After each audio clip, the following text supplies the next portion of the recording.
Erode branch of ICAI.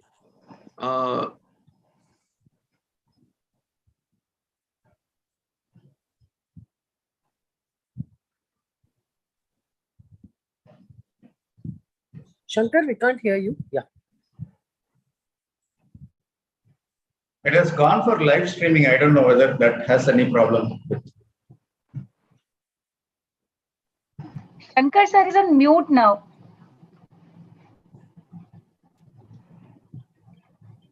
Sorry, it got disconnected. 1 minute, please. Yes, sir. Yeah. So today the session is about CARO 2020. Live streaming. I don't know whether that has any problem. Okay. Today CARO 2020. Today is going to present my CA Chinnasamy Ganeshan sir. I welcome CA Sri Priya Kumar, Chairman Corporate Law Committee, and Sarika Singhal Madam, Vice Chairman Corporate Law Committee on behalf of Salem and Erode branch of ICAI. Sorry to intervene, sir. I am secretary to the committee, sir. Preeti Sakla ma'am is vice chairperson. Sorry, madam. Secretary of the Corporate Law Committee. So I welcome on behalf of Salem branch as well as Erode branch members, madam. I'm going to just give introduction about small introduction about Chinnasamy Ganeshan, sir. So he's a practicing chartered accountant since 1998. Chinnasamy Ganeshan sir was in personal practice till 2005. He served as a director in Lovick Lewis network firm of PwC for 6 years and partner in BSR Company LLP. He handled the multinational client in all the sectors. Majority of the sectors got covered. He's a presently and senior partner and head of audit department of CNGS and Associate Chartered Accountants Chennai, a firm with 11 partners, around 120 members. Sir specialized in the financial reporting, including Ind AS, IFRS, and US GAAP, company law, matters, audit, taxation, and a recipient of Jewel of India Award for his role in the financial service and certificate of excellence for his contribution in the field of financial services by the International Business Council. Chinnasamy Ganeshan sir has presented 1,250 papers at various seminars, workshops, and conferences, both India and overseas, on these subjects specialized. He has assisted 80 plus companies on Ind AS IFRS transition. He has also authored a quick reference to IFRS with the model of Q&A, the revised schedule 6 Ready Reckoner, Indian AS Quick Reckoner, and Ready Reckoner for financial statement under the Schedule 3 of the Companies Act of 2013. Ganeshan sir is closely associated with the Institute of Chartered Accountants of India for past 20 years and is a guest faculty for all its 5 regional councils. He was a co-opted member of the Accounting Standard Boards of ICAI and AS Transition Facilitation Group. He was also co-opted member of the Ind AS Implementation Committee of ICAI Committee, involved in implementation of IFRS in India and Auditing and Assurance Standard Board of ICAI. Ganeshan sir is also associated with many Chamber of Commerce like CIE, FICA, Association, universities like Madras, Annamalai University, Loyola of Business Administration, Madurai Kamaraj University, etc. Ganeshan sir is advising many boards of the Indian and multinational companies and presently an independent director in the board of directors of Railtel Corporation India Limited, a Mani Ratna public sector undertaken by the Ministry of Railways. He has recently led the company to won the Excellent Financial Reporting Awards of the Institute of Chartered Accountants of India. He is also a co-opted member of the Executive of Institute of Directors Chennai, Board of Studies Department of Commerce Shivnadar University, Board of Studies Department of Commerce University of Madras, Board of Studies Department of Commerce of Tyagaraja College, Madurai. With this short introduction, I welcome Chinnasamy Ganeshan sir for his wonderful session. Sri Priya madam. Thank you, Shankar. Yes, Thank madam. you, Shankar. Actually, on behalf of the Corporate Laws and Corporate Governance Committee of the Institute of Chartered Accountants of India, I take great pleasure in extending a very warm welcome to all of you to this 3-day series.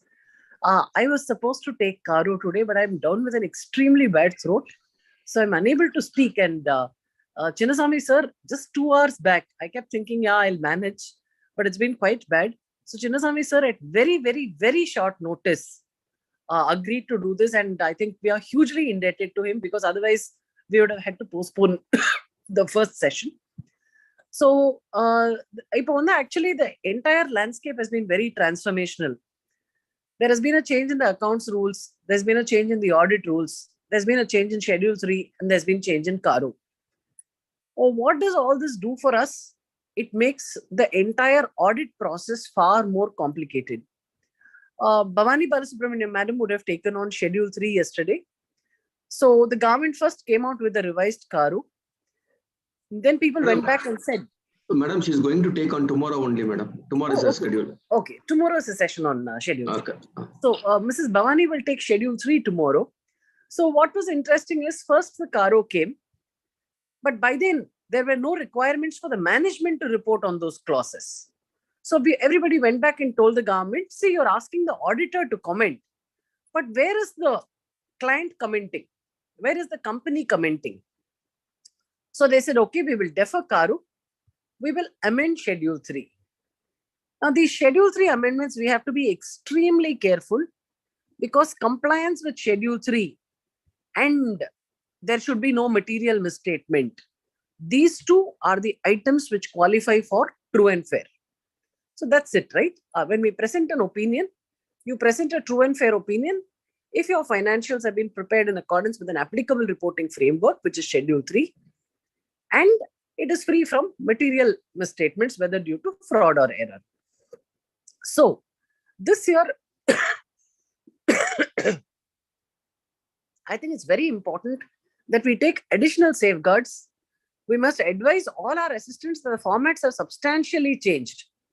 Please don't do the same format as last year because there is, if a schedule 3 additional information mattume, it runs out to the original schedule 3 size. There are many, many clauses on which one needs to report. So without taking much time and thanking Chinnasamy Ganeshan sir once again for having agreed to come here today, I'd like to hand over the floor to him. And thank you, Shankar, and hope to catch up some other time. Thank you.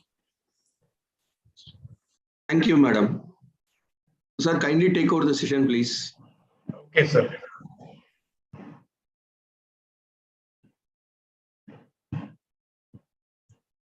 Sir, my PPT is visible?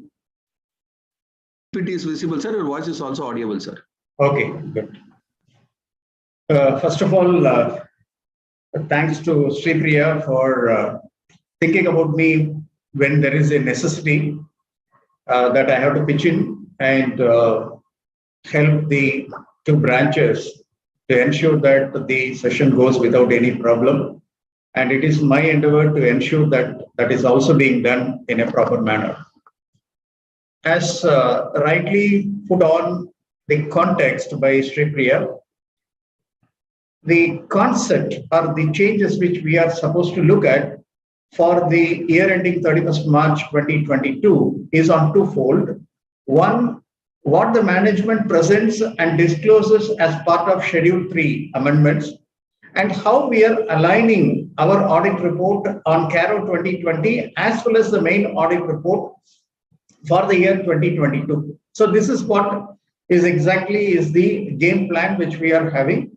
Since Schedule 3 will be taken over by Mrs. Bhavani Balasubramaniam maybe tomorrow, I will concentrate only on the audit report portion of the entire activity, and I will not try to go beyond that particular thing. Moreover, it's a session of only 1.5 hours, whereas CARO 2020 alone has to be, if we have to deal with class by class, it requires at least 3 hours time. So we will concentrate on the areas where there could be a lot of subjectivity, a lot of practical issues, and whatever we have already learned, we will not discuss too much on that. I will just make a passing comment and then I will move on in respect of those items. Okay. That is what the game plan for the day. So let me first set the context for today's discussion.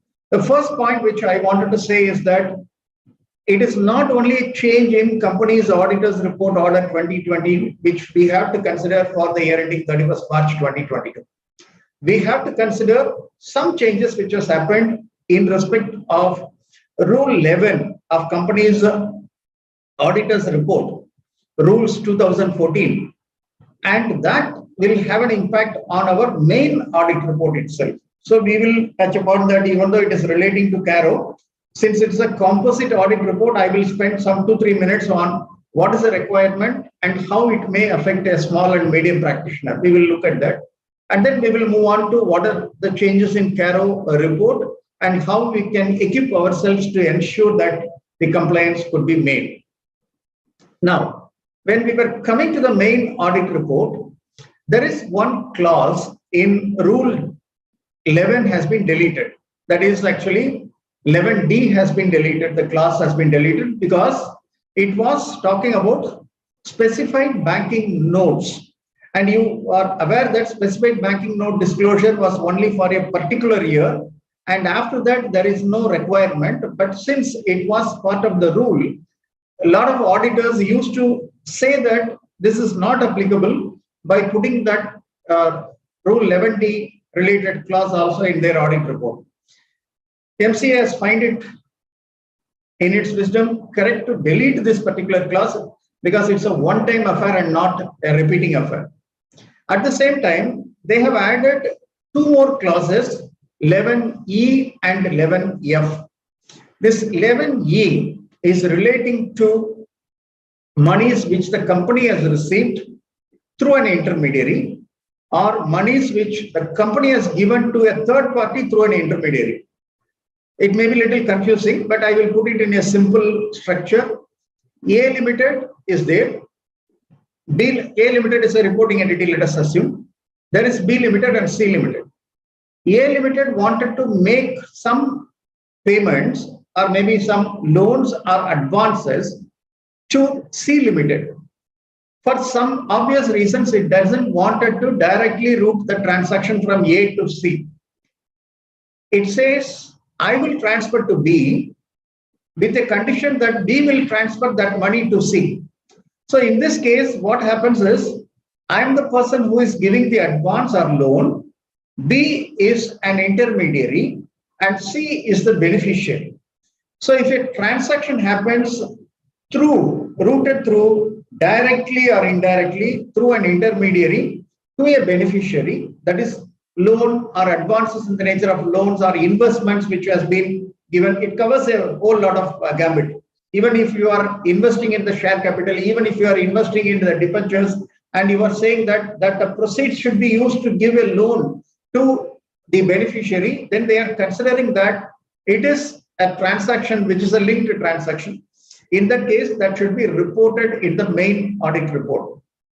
Similarly, suppose C Limited wanted to give some amount to A Limited, but it is not directly giving to A Limited, but it is routing through B Limited. In that case also, as a recipient, I am the beneficiary, I will also report.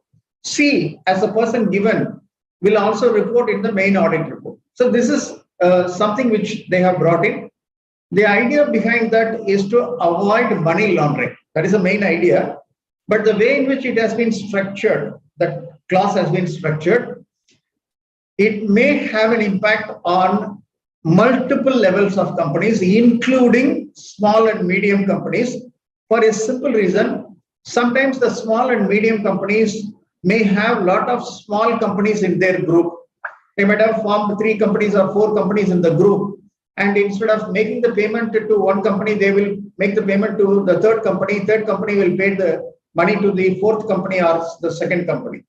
So this type of transaction, if we are doing, if the company is doing, whether the company has received it or the company has paid it, in both the scenarios, this 11E is considering that impact. But at the same time, I just wanted to tell you that there is a technical guidance issued by the Institute of Chartered Accountants of India, very beautiful guidance with a lot of illustration, talking about various scenarios in which this may get triggered. They have given the idea. And my suggestion is, whenever you are preparing the main audit report in respect of a company for the year ending 31st March 2022, and where there is a loan which are advances in the nature of loan or investment which has been made by the company, your client, or received by the company, is there any direct transaction or it is a beneficiary transaction which has happened? You please look into that, and for which the technical guide will also help you to report whether this will triggering this reporting under 11E of Rule 11E of the Companies Auditors Report Rules 2014.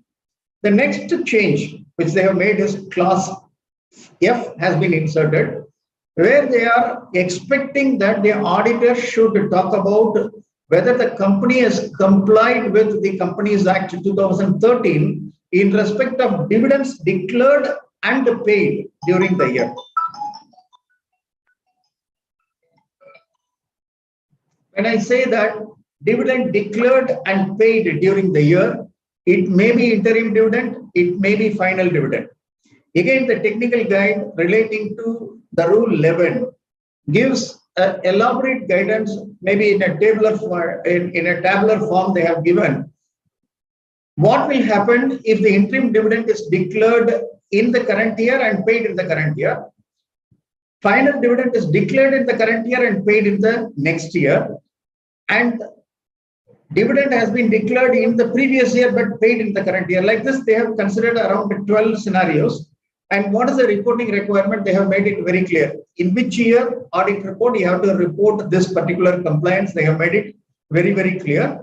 So please look into that. This is a new change in the main audit report itself. In fact, I was talking to Mr. Shankar, chairman of Salem branch.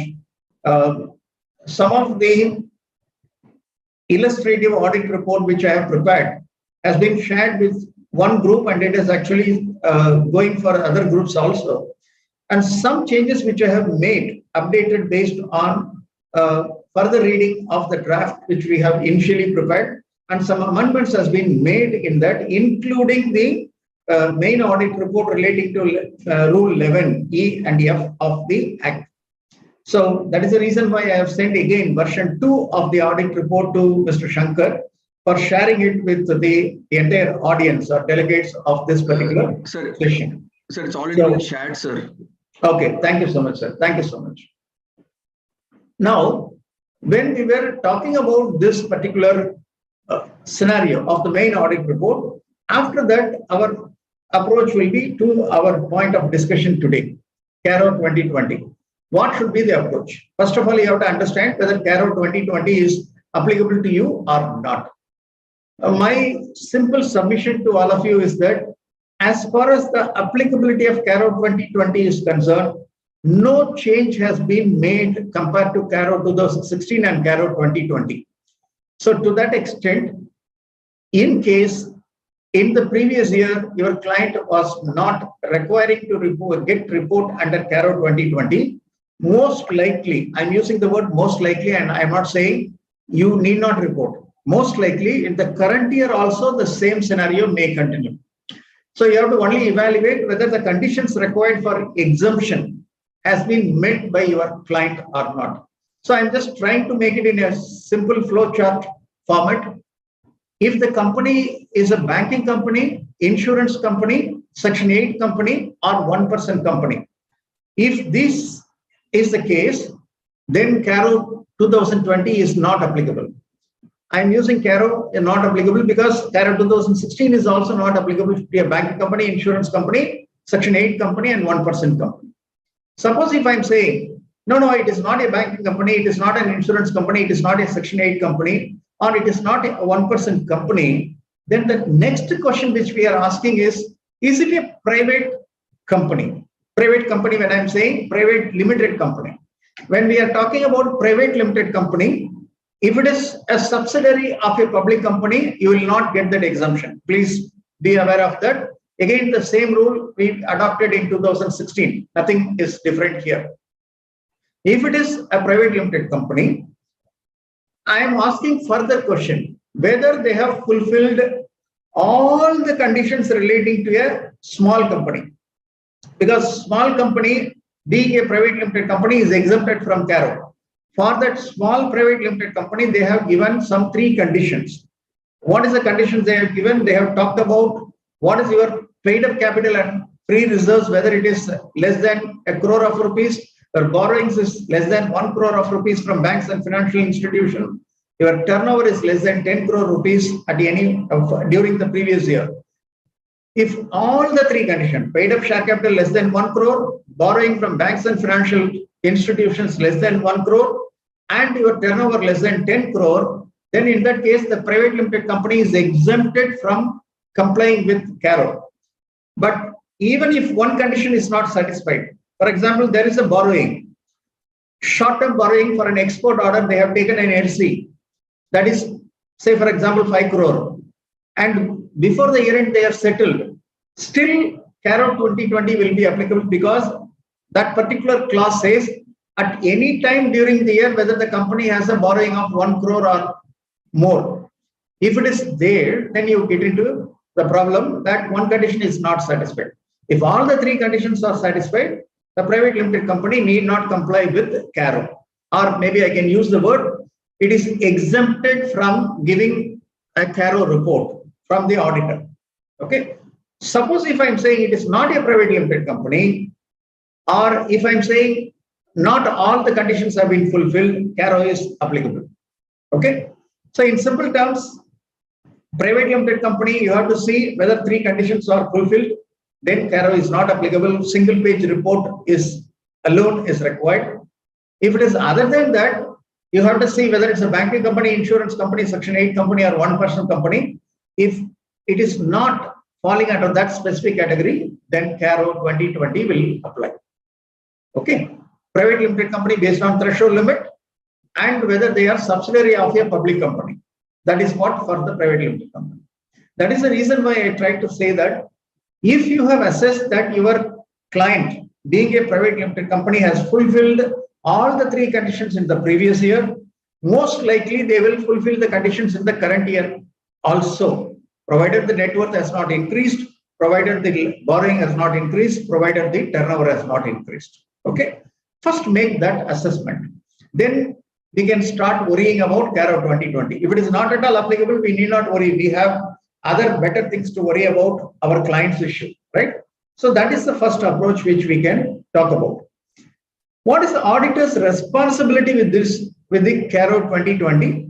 First of all, I am going to report on statement of facts for each of the clause given in CARO 2020. Please see the word which I am using, statement. I am not saying it is my qualified opinion, adverse opinion, or something like that. It's a statement of fact. What I have observed, I am just putting it in that particular clause based on the information and explanations given to us and based on the audit procedure, in your opinion, what you wanted to give. So the question comes is, when I am talking about a statement of fact, can I say this is as per information and explanation given by the management? Please see, if management might have given an information, management might have given an explanation, but have you validated that explanation? And what is your opinion with respect to that information? That is the reason why we normally use the word in our opinion and based on the information and explanation given to us. If your in our opinion, if it is not existing, it means that you are just reproducing what the management has given and you have not carried out any audit procedure. That is the way in which the regulators will interpret and they will send show cause notices. Please look at the reporting. But at the same time, when I say it's a statement of fact, there are questions which comes to my mind whether any adverse comment which I am making is considered as a qualification. My view is that an adverse comment or adverse remark which you are giving is not a qualification. Again, it is a statement of fact. For example, there is a question which has been asked whether the company has applied the term loans received during the year for the purposes for which it has been obtained. When you say it has been applied for the purposes for which it has been obtained, it is a positive statement. Suppose if they have used it for other purposes, then you will be saying the term loans obtained during the year have not been applied for the purposes for which it has been used. Then it is an adverse remark or adverse comment, but that doesn't mean that it's a qualification. It is again a statement of fact that they have not used it. Sometimes the term loan might have been used partly for the purpose for which it has been raised and partly for some other purposes. In that case, you can phrase it, in our opinion, that according to the information and explanation given to us, the term loans raised during the year have been applied for the purposes for which it has been obtained, except amounts aggregating to rupees so much, which has been applied for purposes other than that. And you have to say whether there is a diversion of funds. That is exactly what is the requirement in respect of that particular clause. Again, it is only a statement of fact and not a qualification, maybe an adverse comment. Now, suppose if you are believing that a particular class or subclass of CARO 2020 is not applicable, you have to say why that is not applicable. The reason why it is not applicable should also be reported. In fact, we will, when we are moving on to frequently asked question, we will look into this inapplicable clauses, how to handle that. The next one is the company is going to make certain presentation, certain disclosure in accordance with Schedule 3 amendments, which will be dealt with by another faculty tomorrow. That disclosure has also came into existence because of the reporting requirement under CARO 2020 by the auditor. If something is not there in the financial statement, how the auditor will be able to make a comment in his audit report was the question raised by ICAI to MCA, based on which this Schedule 3 has been amended to incorporate wherever it is appropriate to align with the CARO 2020 audit report. So accordingly, if I am making a report without looking into what the company is presenting in the financial statement, there could be a contradiction between my audit report and what is reported. So you should always align with what is given in the disclosure. If the disclosure which you believe is the incorrect disclosure, then you can make an adverse comment in your audit report. That is different. But at the same time, ensure that your report and what is presented has been aligned and you have not seen any adverse situation to be reported, and your statement and the statement of the management is also exactly the same. Maybe the words may be different. So this is important when we are talking about the auditor's responsibility with respect to the scenario of Schedule 3 read with CARO 2020. And of course, goes without saying, you have to maintain proper working papers. Because for every class, there should be a working paper. If I am going as a peer reviewer, I can very easily get the peer reviewer review me into a problem that the practicing unit into a simple problem. For example, if I ask the first clause in CARO 2020, you are saying the company is maintaining proper records showing the particulars of its property, plant and equipment and intangible assets. If I'm asking what form of the fixed assets register which you have seen, we may not have proper working paper. So have you aligned your working papers with your comment? Similarly, there is one clause which is saying whether the fixed assets have been physically verified during the year and whether any discrepancy has been observed between physical inventory and what is there in the fixed assets register. When you are comparing the asset as per physically available and asset as per the register, is there is any difference and how that discrepancy has been adjusted? When we are asking this particular question, there are possibilities that the company may not be doing 100% of the physical verification of the fixed assets. Maybe company is a little bigger. They may say, based on a planned scheme, once in 3 years, they are completing a cycle of 100% completion. And during the period, a portion of the fixed assets have been properly physically verified. So what is that portion of the property, plant and equipment which has been physically verified? Have you got that list and kept in your working paper? If I ask, majority of the times we will show that sorry figure saying that, sir, I verified with the client statement, but I have not collected the evidences for my paper. Please see that for every work which you are saying or every comment which you are making, there is a detailed work paper available in your audit working paper. This is a simple approach. Nothing to worry too much on CARO 2020, as people are usually trying to create a fear. If you are seeing another 3 slides, you will understand that nothing to worry too much on CARO 2020. People are creating a fear, and a lot of questions are coming in whether my client, which is in a small and medium company, can I shift them into an LLP structure? Nothing is required. It's a simple requirement of statement of fact, and you are capable of handling that. So I'm just taking some frequently asked question. whether CARO is applicable to non-corporate entities.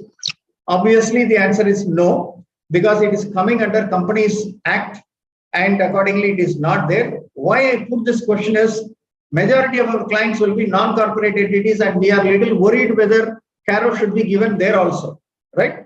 That is the reason why I put that, even though it looks very silly. And there is one requirement which is coming under the new CARO, where they are saying, if it is an inapplicable clauses, what I have to do, whether I have to report for each class separately or a consolidated comment may be included. For example, class number 10, class number 14, class number 17, class number 19 is not applicable to the company. Whether I have to go to class number 14 and say that, in our opinion and based on the information and explanation given, the company is not a Nidhi company and according to class number so and so of the order is not applicable. Whether I have to say like this for each and every class, the company has not obtained any term loans during there and accordingly this particular class is not applicable. The company has not incurred cash losses. Whether I have to do for each and every class, or I can give a consolidated comment at the end of the report after class number 21, which was, but if there are 4 classes removed, then it will be only 16. As a 17th paragraph, can I say, in our opinion and based on the information and explanations given to us, class number 14, 17, 18 and 20 of the company's auditor's report order 2020 is not applicable to the company under the year, during the year under consideration. I can very well do that consolidated comment of inapplicable clauses. But only practical issue which I have seen is, if I am having 21 clauses, actually there are 21 clauses, and I am reporting only on 16 clauses, right? I am saying 15 clauses are not applicable clauses. What these 15 clauses are, whether I have a track of this 15 clause.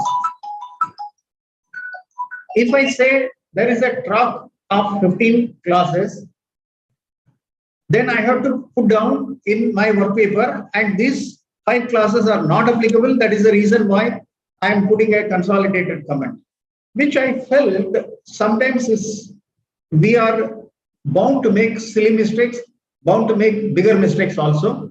And in my view, I felt that better to report inapplicable clauses means don't worry about doing it separately.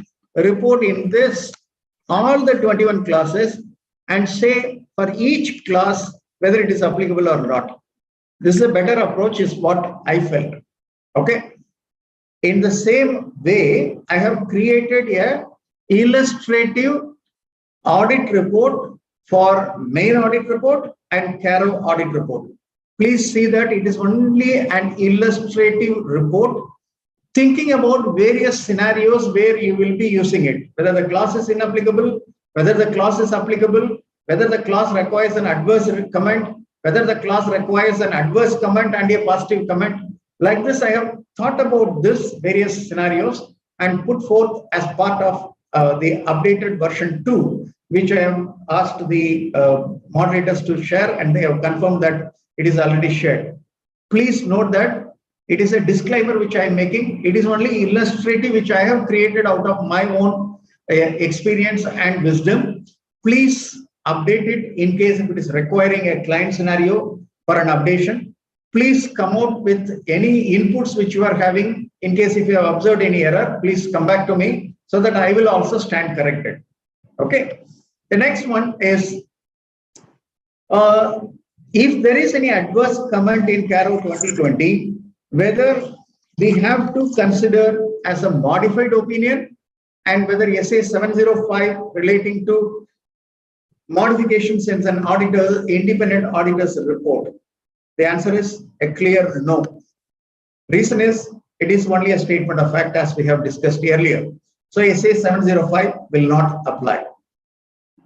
But at the same time, can I simply say I made an adverse comment in CARO 2020, but I'm just leaving it as it is. And I'm not even worried about whether it has an impact on the financial statement. It is not acceptable because I should always evaluate whether the adverse comment will require a modification of the main audit opinion. For example, in one of the clause, based on the accounting ratio, based on the financial asset, financial liabilities, based on the management business plans, etc., whether the company will be able to meet its liability for the next 1 year. One of the question. So if I'm saying that not able to meet, it comes as a question or cast a significant doubt on the company's ability to continue as a going concern. The moment that going concern is questioned, the main audit report requires you to have a specific paragraph of your assessment of whether there is any material uncertainty relating to going concern. If the uncertainty which you have identified is confirmed, then the company cannot prepare the financial statement on a going concern assumption. If they have prepared on a going concern assumption, your audit report may also require a modification. So, in all this sense, any comment, any adverse observation or adverse remark which you are making in CARO 2020, please also evaluate whether it will have an impact on your main audit report as well. Very important. Even though CARO 2020 is a statement of fact, that statement may have an impact on your main audit report. Please evaluate. The next important question is, now always we have a criticism. We always find fault. We always comment on not being complied with a particular paragraph.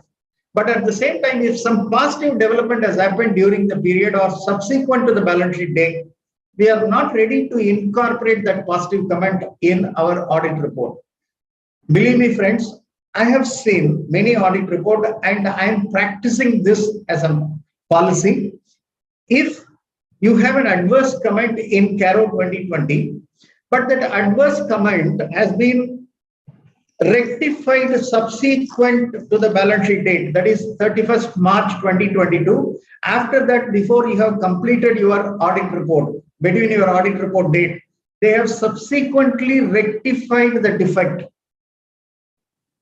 Can we add a positive comment saying that subsequent to the balance sheet date, the company has paid all the maybe a comment is there for in respect of whether the company has defaulted in payment of principal and interest in respect of borrowings from banks, financial institution, or any other lender.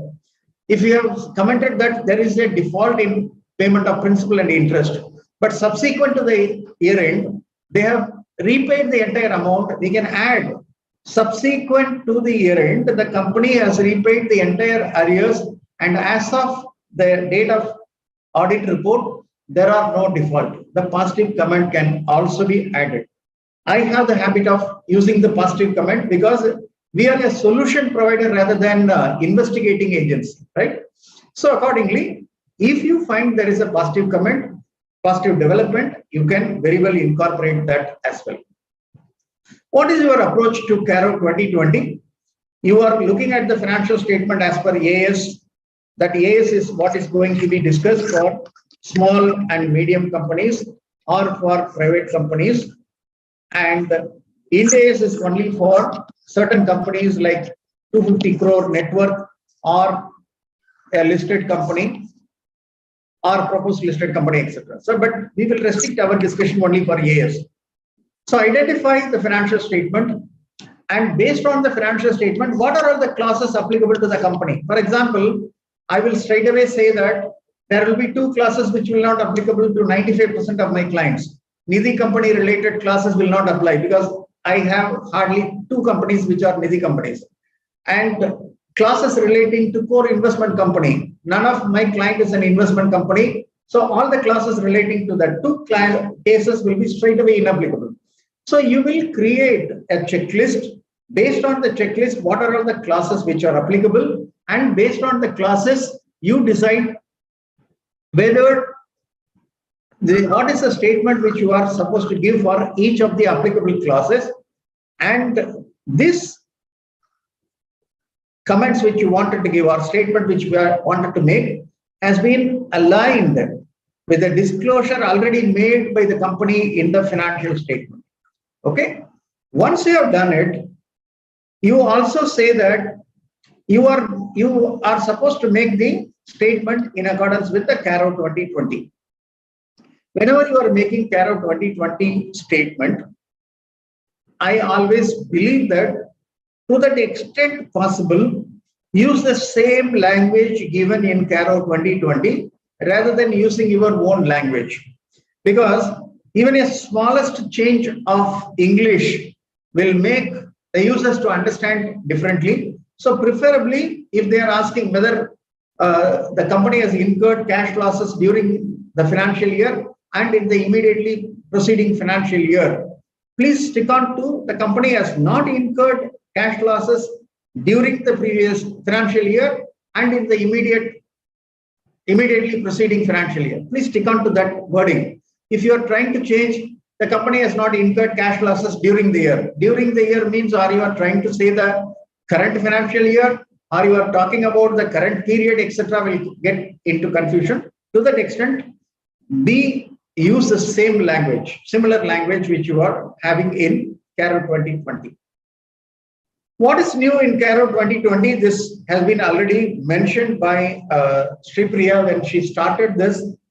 This is applicable for financial year commencing on or after 1/4/2021. So the first financial year for which we will be applying this is 31st March 2022. Suppose if any of your client is having 1st January 2021 as the year, CARO 2020 will apply only in the next year, not in the current year. There are some clauses which have been retained as such. Some clauses has been further extended. Few new clauses has been added. Okay, but lot of subclasses has been added. My suggestion, please look into the implementation guidance issued by the institute. A beautiful guidance note which has been issued. This is undergoing a small amendment, which was draft has been already issued for public comment. Maybe by 25th of June, the comment period is over. By end of this month, we will have a revised implementation guidance as well. Okay. The reason why I am saying that, look at the implementation guidance is they have considered each and every clause at length. What are the evidences you have to collect? What are all the audit procedure which you have to perform? What is your reporting requirement? What could be the possible illustrative wordings which you have to comment on? Everything is there in the implementation guidance. Whatever I have shared with you is only to put that into a simple audit report format. Okay. Now, the clause is retained from the old CARO. That is old CARO when I am saying CARO 2016. If you see that the clause relating to fixed asset, maintenance of fixed assets registered, physical verification, title deeds of the company, all these things are retained. Some additional clauses has been added. Inventory, physical verification has been retained as such, adjustment has been retained as such, some additional requirement has been added. Some words has been modified in that particular clause. Granting of loan to the related parties retained as such. Compliance with section 185 and 186 relating to loans to entities in which directors are interested under section 185, section 186 relating to investments made, securities issued, guarantees given, etc. to related parties as well as the other parties, whether it is within the limit prescribed, 60% of the paid up capital and free reserves or 100% of the free reserves. They are talking about that particular scenario, whether it has been done, or acceptance of deposit between section 73 to section 76 and the RBI circulars, whether it has been complied with, retained as such. Maintenance of cost records is also retained similarly, no change at all. Deposit of undisputed statutory dues, they have retained exactly in the same manner, except they have changed the arrangement of the various dues. For example, in the previous CARO, Provident Fund contribution comes as a first item. Now GST comes as the first item. Maybe they are realigning according to the importance for the companies. All of the requirement of Whether any amount is outstanding for more than 6 months from the date in which it is due, you have to report the same way. And similarly, which are not deposited due to dispute, they have retained as such.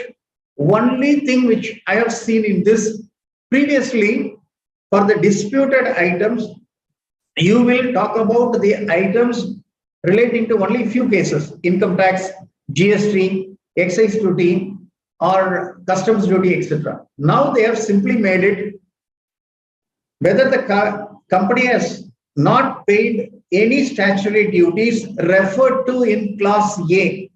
That means all the items, including ESI, PF, GRACH, any other dues, all are covered. For example, profession tax is not paid. That will also get covered in the new clause because of the wording which they have said. It is a old clause, but new words have been used.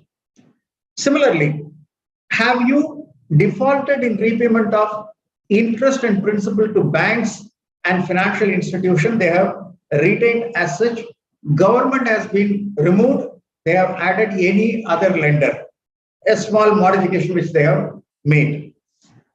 End use of IPO, initial public offering, further public offering, or term loans which has been raised, they are asking whether it has been applied for the purposes for which it has been raised. Only difference is they have split this into two. IPO and the further issue is taken as a separate thing. Term loan is taken as a separate thing. That's the only thing which they have tried to make the modification. Compliance with Section 177 relating to audit committee, Section 188 relating to related party transaction, and the disclosure in the notes and accounts, they have retained as such. No change. Not even a word has been changed. Reporting on registration under RBI Act. For example, whether a company is required to be registered under Section 45IA of the RBI Act 1934, there was one question that is retained as such. Only thing which they have added is some 3 more clauses in the same clause. And lastly, reporting on fraud on the company or by the company, they have retained as such. They have also added some subclasses. If you read this, there are 13 clauses which are coming from the old order itself. What is the total thing which we are talking about? 21 clauses, out of which 13 clauses is coming from the old one. So only 8 clauses which I am supposed to look at whether I have a reporting requirement where I have to worry about anything. Okay, let us see the next slide also. Out of this 8, some clauses may apply only in specific circumstances or special scenario. For example, income surrendered or disclosed by the company, how it is treated in the books of accounts is one question. This is a case of Section 133 or any survey, seizure, 132, etc. of the Income Tax Act, where the client has voluntarily offered or admitted an income and say that I am ready to admit so much of an undisclosed income and pay taxes. This is basically to get compromise with the department, right? When you have surrendered or disclosed any income which is not recorded in the books of accounts, how it is subsequently recorded is what you are supposed to say. So if I look at this clause, this is applicable only if there is a search, right?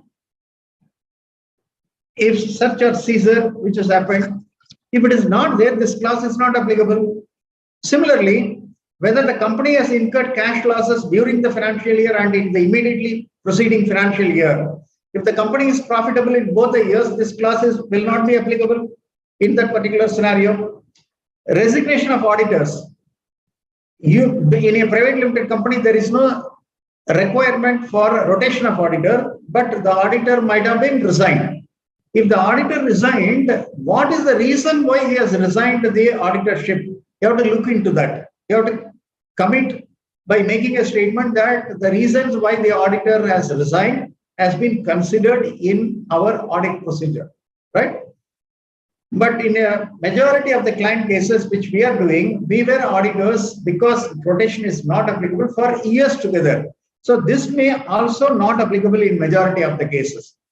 And CSR, Section 135 of the Companies Act, it is applicable only if the turnover has crossed a limit, or your net worth has crossed a limit, or your profit for the year is more than 5 crore. Majority of the clients which we are doing the audit may not come under Section 135 purview at all. So this will also be only for some special cases. And finally, if the company is you are the auditor and you are preparing the report for the company, as well as you are going to issue a consolidated audit report, then you are duty bound to look at the CARO report issued by the subsidiaries auditors, associate companies auditors, joint venture companies auditors, or any other company's financial statement which has been used for consolidation. But majority of the clients which we will be doing is only a standalone entity, and this will also not be applicable. So what was the carried over clauses? 8 clauses as new one, which we said, out of which we are talking about 5 clauses which are relating to special cases, right? So that means we have to only think about 3 clauses which are important. Complying with the requirement of 3 clauses surely is not a big deal. Plus, this is where what I wanted to say, plus some sub-clauses which are to be reported. This is the 2 things which you are supposed to look at with respect to this particular item, right? So the situation is very simple for handling it. Nothing to worry, nothing to fear about it. That is what I wanted to drive home the point. Let us look at some of the frequently asked questions which people used to ask. So if you are saying only 3 clauses are new, which I have to worry about it, can I just use the same comments I have used in my earlier year audit report? Because people used to say, preparation of audit report is the easiest part of the audit cycle.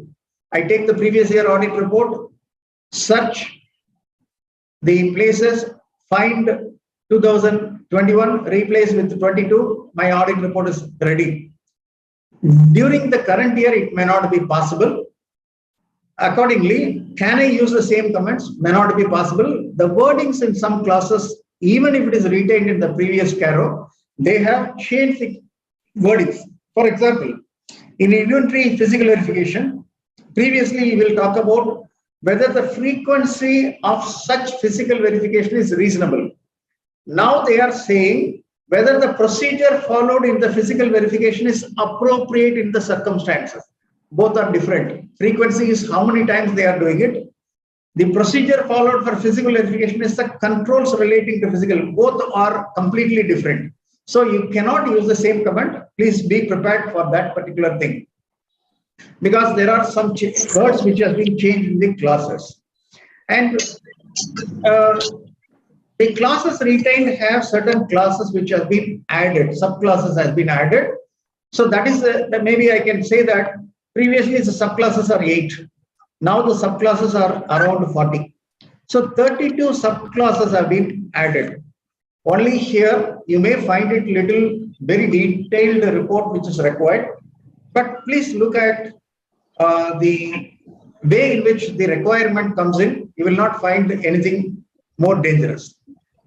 And one thing is, suppose I have made an adverse comment in the previous year CARO report.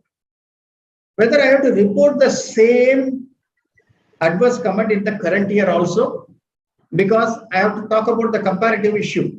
There is no comparative with respect to audit report, not required. If you have qualified the main audit report in the previous year, the same qualification continues in the current year also, then only they are asking you to say that this matter has also been qualified in the previous year, right? Other than that, there is no requirement for you to comment on this, right? This is what we have understood. Let us look at the structure of the new classes or amended classes or classes where subclasses have been added. For example, in property, plant, and equipment, they have added a clause relating to property, plant, and equipment, whether it is revalued, whether intangible asset is revalued. Have they used a registered valuer? Whether the change between the original carrying amount and the revalued amount is more than 10% for each class of asset. These are all the things which they have added as an additional requirement, right? So this is exactly what is a class.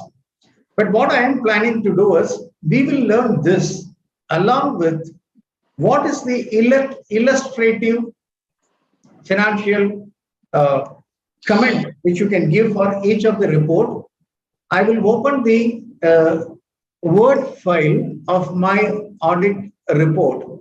I think this Word file is visible to you. Shankar sir, is it visible?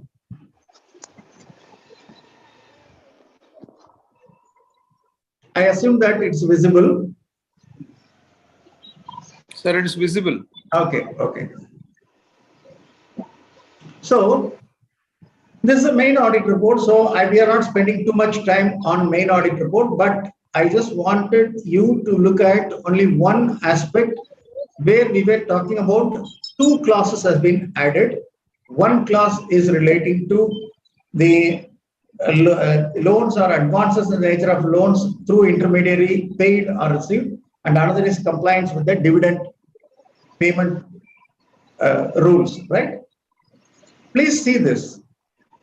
Before going to that, here I have mentioned whether CARO is applicable to you or not by seeing this, whatever I have talked about. It is not a subsidiary or holding company of a public company. Its paid up share capital and free reserves are not more than 1 crore. It's a total borrowing from banks and financial institutions. Suppose you have taken unsecured loan from the directors, which is more than 1 crore, nothing to worry. Only the loans taken from the banks and financial institution at any time during the previous year is not more than 1 crore. And the turnover is not more than 10 crore during the year. Then CARO is not applicable. CARO is not applicable at all. What you are supposed to look at is only if CARO is applicable, then amend this. You remember that I have said that there is an additional version or new version which has been given. We have found out that in the older version, this 2020 is not been changed. It was retained as 2016 itself. That is another correction which we have made. Okay, please, so that is the reason why I suggest, even if you have got any other illustrative format of this report, please use this version too when you are preparing the report as a guidance. Okay, and in 11E, we are talking about these two comments. 11E is coming as 11D because 11D is deleted. This is one comment which I have used. No funds has been advanced by the company, loaned by the company, or invested by the company. Similarly, no funds has been received by the company through intermediaries, right? If you see this, here interesting factor which we are talking about is management has represented is what we are talking about. We are not talking about something different. We are talking about something which is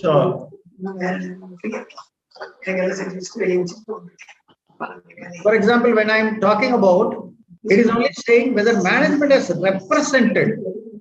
It is not the auditor who has to see the entire thing. Auditor is not making a statement on his own. Management should give a representation that they are not done it through any intermediary. But at the same time, it doesn't mean that you need not do any audit procedure. Third clause says, based on the audit procedure carried out by us, nothing has come to our notice. That means you are getting the management representation and then you are evaluating that management representation. On that basis, you are going to do that activity, right? Sir, one Mr. A. Jagannathan and C. Balasubramanian are keeping their audio on. Please mute them so that there will not be any overlap.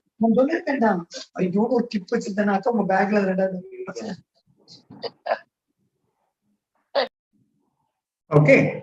So then now comes is The main audit report is only this particular thing.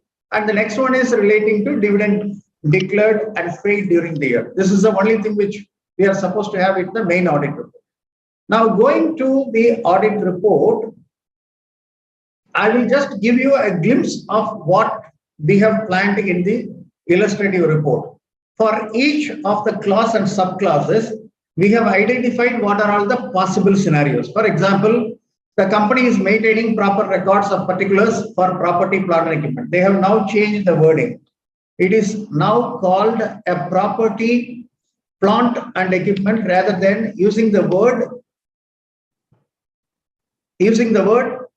fixed assets. They have changed to property, plant, and equipment because they have also added intangible asset as a separate line item, right? So similarly, when you are talking about this situation, the company may be maintaining or may not be maintaining. In that case, we are trying to say whether anything has been maintained or not maintained is or we are giving so many possible scenarios for each of the items. Similarly, physical verification might have been fully verified or partly verified, and you might have identified any discrepancy or not a discrepancy. Like that, we have made all the items. Okay, up to C, it's a old class, right? Only D is a subclass which has been added additionally. For example, if you see class D, it is talking about whether the company has revalued its property, plant, and equipment. So if the company has revalued its property, plant, and equipment, you have to worry about it. If there is no revaluation, this clause may not also be applicable for the particular company. If there is a revaluation, there are questions which are coming in, right? What I have done is in the structure of the illustrative audit report, for each of the classes, various options we have discussed, and use the proper option for your report, and wherever it is required to be amended for the factual situation of your client case, amend that as well. Okay, with that, let us go back to our PPT to understand what are all the basic frequently asked questions which may come, because we have another 20 minutes to go. And we will look at the main classes where we may have a requirement to address, right? For example, in this class, what I have seen is that there are some questions which I have. Whether revaluation, because the word which was saying whether the company has carried out a revaluation during the year, and if the value is more than 10% for each class of property, plant, equipment, whether it has been done by a registered valuer. These are all the questions which they are asking. Now, my point is whether I should always use a registered valuer is a question which is coming in. The answer is not required, right? What is the meaning of each class of property, plant, equipment? This is exactly what is you are giving in your note on PPE, right? Land, buildings, plant and machinery, office equipment, inspection equipment, electrical installation, furniture and fixtures. Whatever you are doing, that could be the possible class of asset for the property, plant, and equipment. My only suggestion is do not try to go too much of disaggregated level, because for each of the class of asset, you have to identify the revaluation and to say. But normally, for example, revaluation will be done for land or for building or for both, right? This is a normal thing which people will do. But I need not do for building. I need not do for both, because it will have an impact on depreciation. Whether land is not a depreciable asset, I can revalue that particular item as per in our AS 10 revised or AS 16 property, plant, and equipment, right? So if I wanted to use land as a single class of asset, better. If you are having factory land separately, office land separately, other land separately, then you are going to identify your revaluation difference 10% for each item. Land used for factory separately, land used for office separately, which may require more reporting. So that is the reason why make the life simple class of asset rather than going for too much classes of asset. Again, I have done the revaluation only in the past years, not in the current year. Whether I have to report in the current year, not required, because up to the last year, it is reported as per CARO 2016. Only if you are doing a revaluation in the current year, that is requiring the reporting, and others are not required to be reported. There is one more clause which they have added. Suppose if there is any proceedings initiated under Binomi Transactions Act, Binomi Property Transactions Act, then you are supposed to look at. Okay.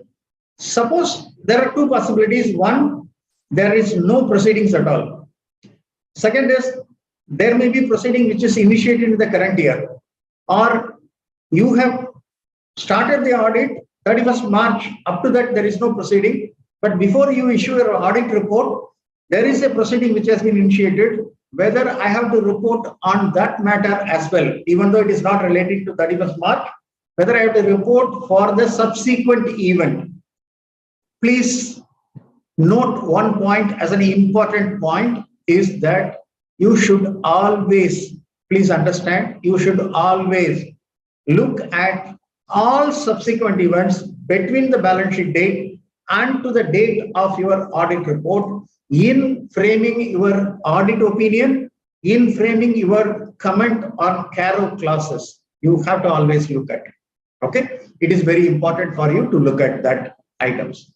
Now, let's go into the next important clause, whether any discrepancy in respect of inventory, physical verification. Previously, the comment was very simple comment, whether any material discrepancy has been observed, whether they have been properly dealt with. Now they are asking for each class of inventory, whether the variation is 10% or more. For example, raw material is a class of inventory. Finished goods is in a class of inventory. WIP is a class of inventory. Stores and spares is a class of inventory. Packing material is a class of inventory. If you are maintaining that as your disclosure in your balance sheet, then for every item, physical inventory versus book inventory, whether the variation is 10% or more. If it is 10% or more, have you dealt with in the books of accounts is what you are supposed to look at. The question comes is whether I have to quantify the difference and say it is properly adjusted.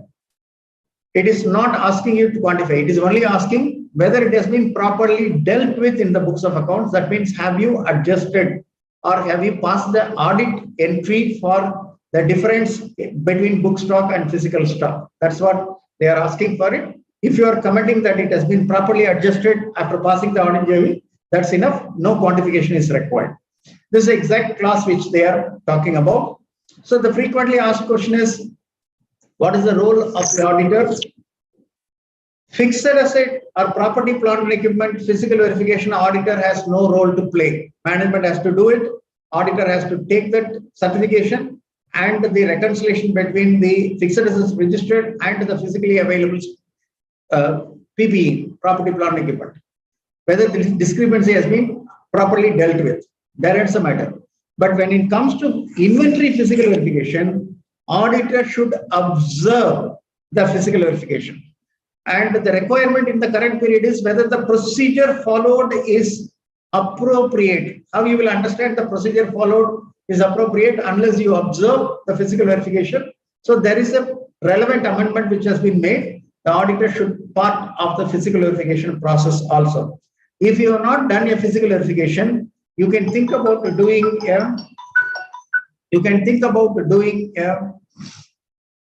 one second.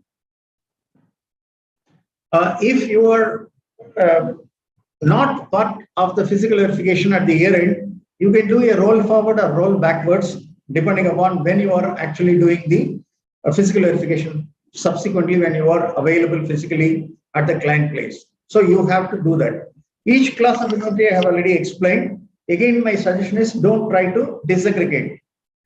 Finished goods relating to automobile, finished goods, auto ancillary, like that if you are doing, again, you have to see whether the discrepancy is 10% or more for each class of inventory. So try to avoid that.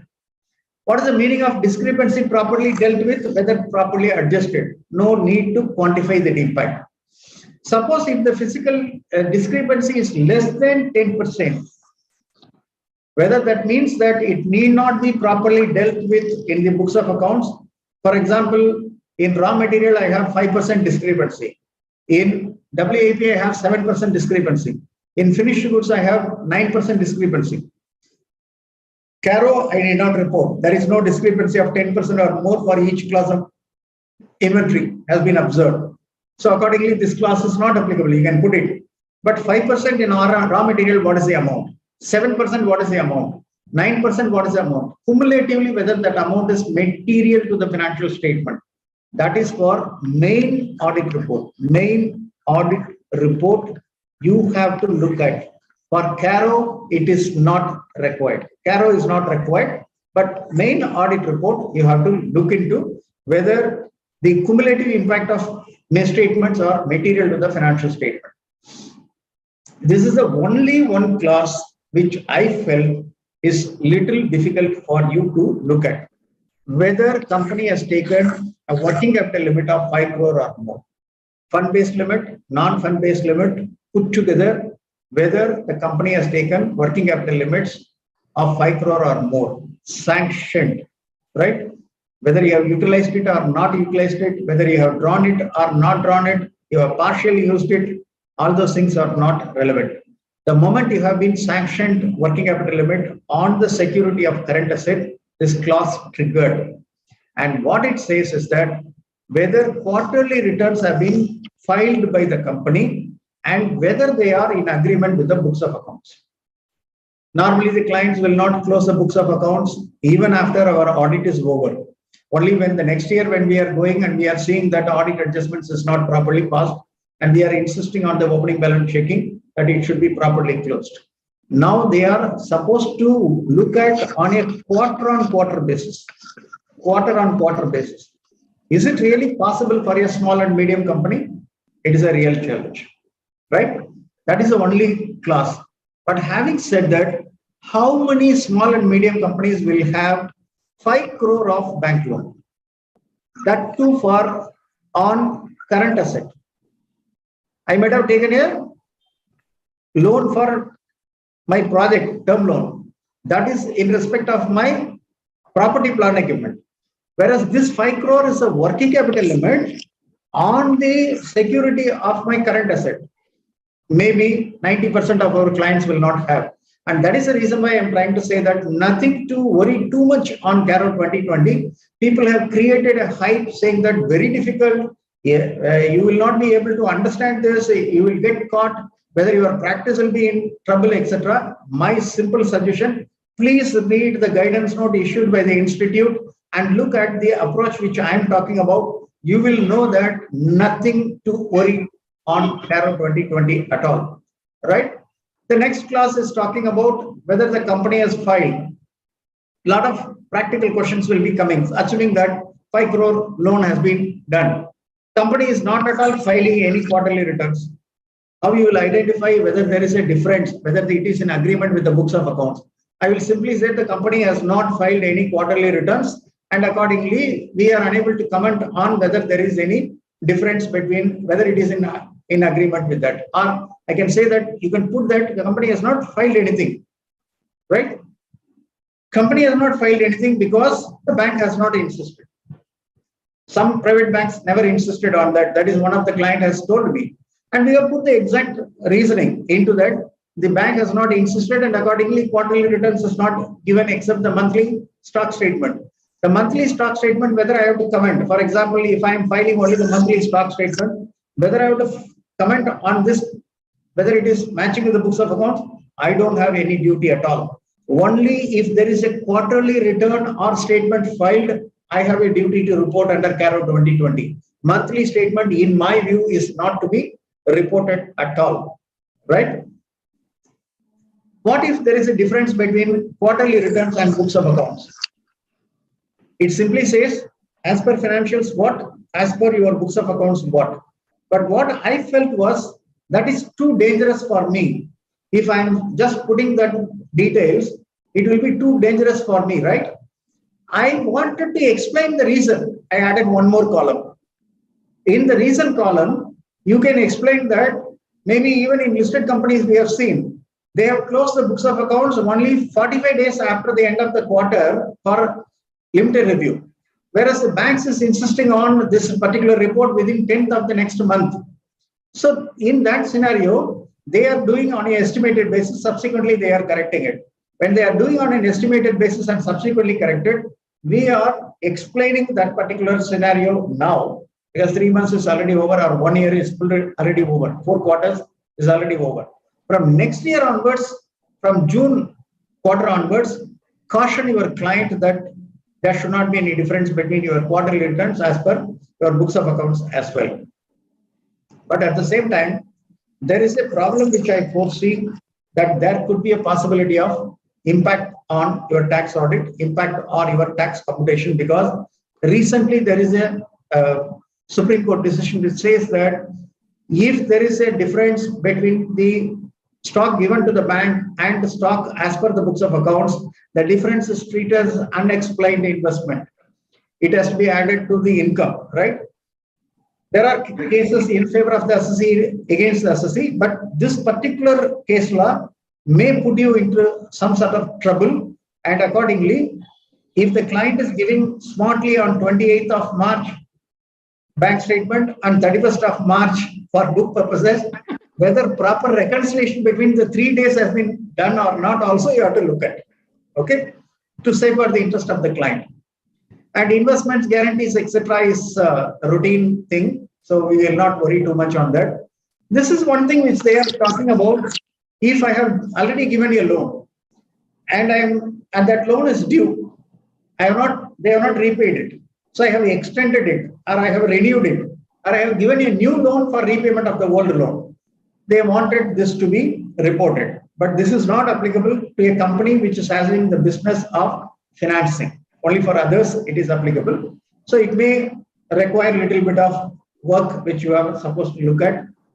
Loans and advances given to promoters and related parties, it was already covered in the old report on a passing comment, right? Now they are asking specifically to whom it is paid and why it is paid, etc. They are asking, and what is the amount outstanding, what is the total percentage of the loan which has been given compared to the overall loan, etc. They are covering that. So there are some questions which may be arising. Promoters, as far as the private limited company, in my view, is concerned, is the persons who are subscribers to the memorandum and who are controlling the company. After that, the subscribers to the memorandum. Advances in the nature of loans is also covered.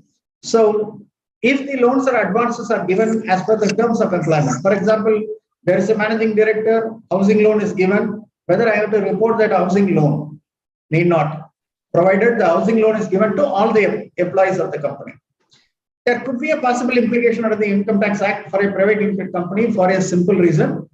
Deemed dividend is one more important area to look at. Okay. Any transaction not recorded in the books of accounts but offered to income tax, here, as I have already pointed out, the reporting is required only if the company voluntarily surrendered or declared any item. I have not admitted anything, but the income tax officer is, or the investigating agency or the investigating officer is saying that so much of undisclosed income which I am appealing or I am not admitting and I am going for an appeal, that is not required to be reported. Having said that, when there is a search and seizure, it will come, maybe it will require a disclosure of a contingent liability. So to that extent, my suggestion is put a note on the notes on accounts saying that during the year, there is a search which has happened at the client place. There is a search happened at the client place, but there is no demand which has been raised as such, and accordingly, no disclosure or no adjustment has been made in the financial statement. It's a better way of looking at that, right? Then goes into whether the company is a willful defaulter. If the company has never repaid its principal and interest, the banks and financial institution may be declaring them as a willful defaulter. So there is a domain available to check whether it's a willful defaulter. it is started only with a default. So if there is no default, nothing to worry about it. So look at that aspect as well. Okay. Then term loans, whether it has been applied for the purpose for which it is there, we have already having this. Only additional thing is they are using if not. Explain the diversion, if any. Diversion is a dangerous word. So you have to look into whether the diversion is get caught in respect of the intention of the management, or they have applied for with a genuine reason why for the other purposes. Short-term funds used for long-term purposes brought back from the old thing, so we need not worry too much. And whether there is a report filed by the auditor, it's a subclass added to existing class, whether any fraud is noticed or reported during the year by the auditors. If so, if the quantum is more than 1 crore, the auditor is supposed to make a report under section 143, subsection 12 to the central government in ADT 4. And if it is less than 1 crore, he has to make the report to the board or the audit committee. They are asking whether the auditor has done anything during the current period. Okay, so but very rare circumstances. Internal audit has been brought back.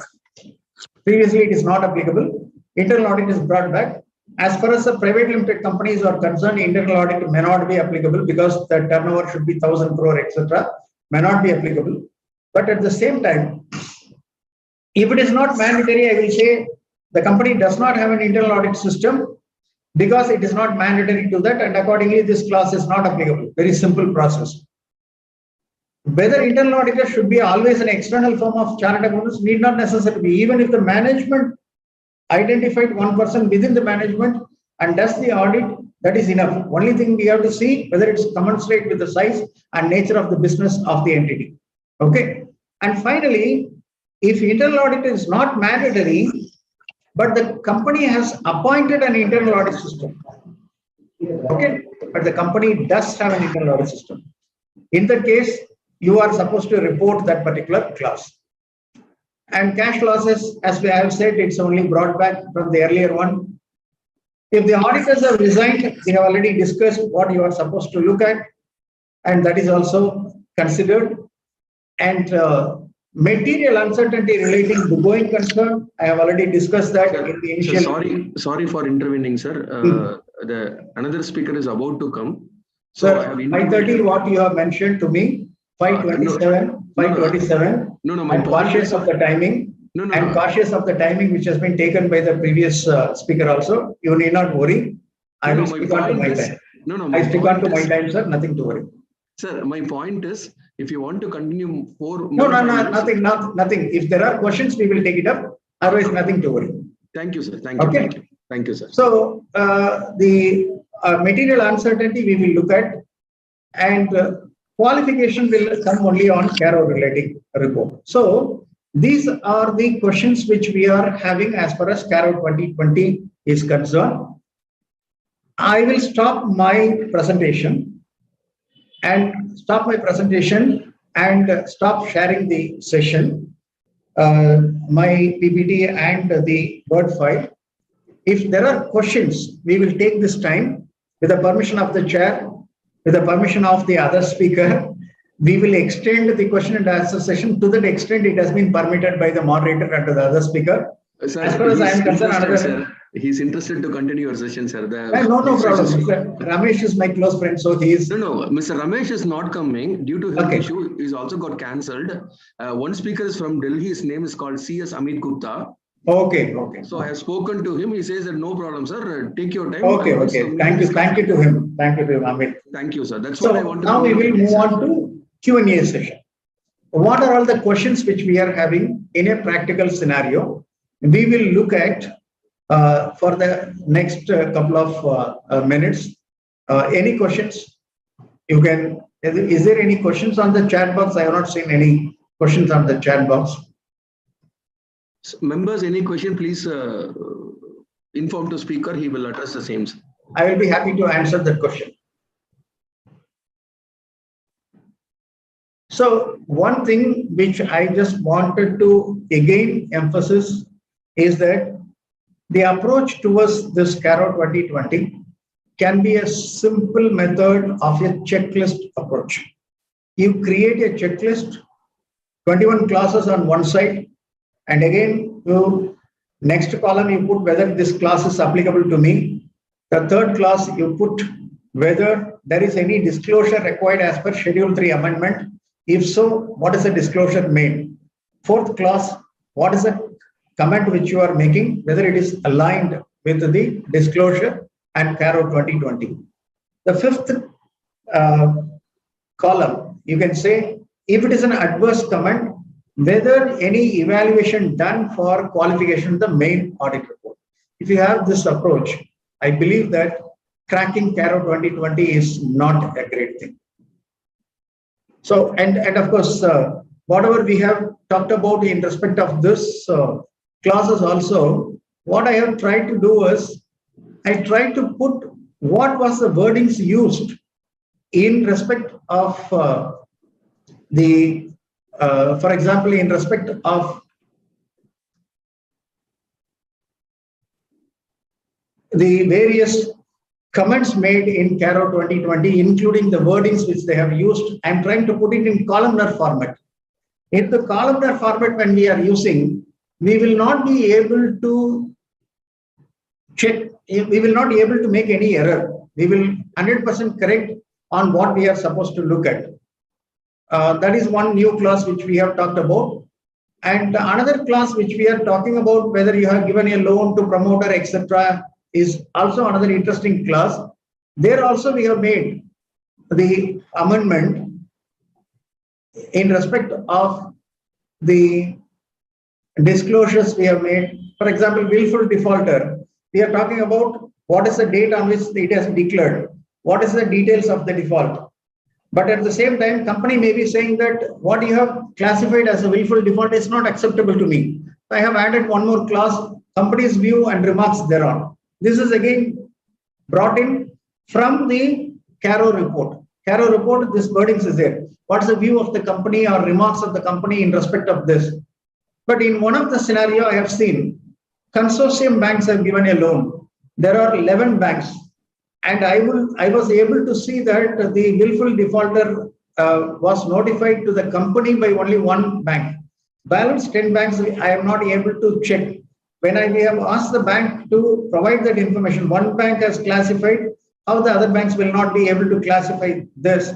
The company is also not very clear. The company was trying to say that we have applied for an ODS, and to that extent, maybe the other banks are not trying to classify as willful defaulter.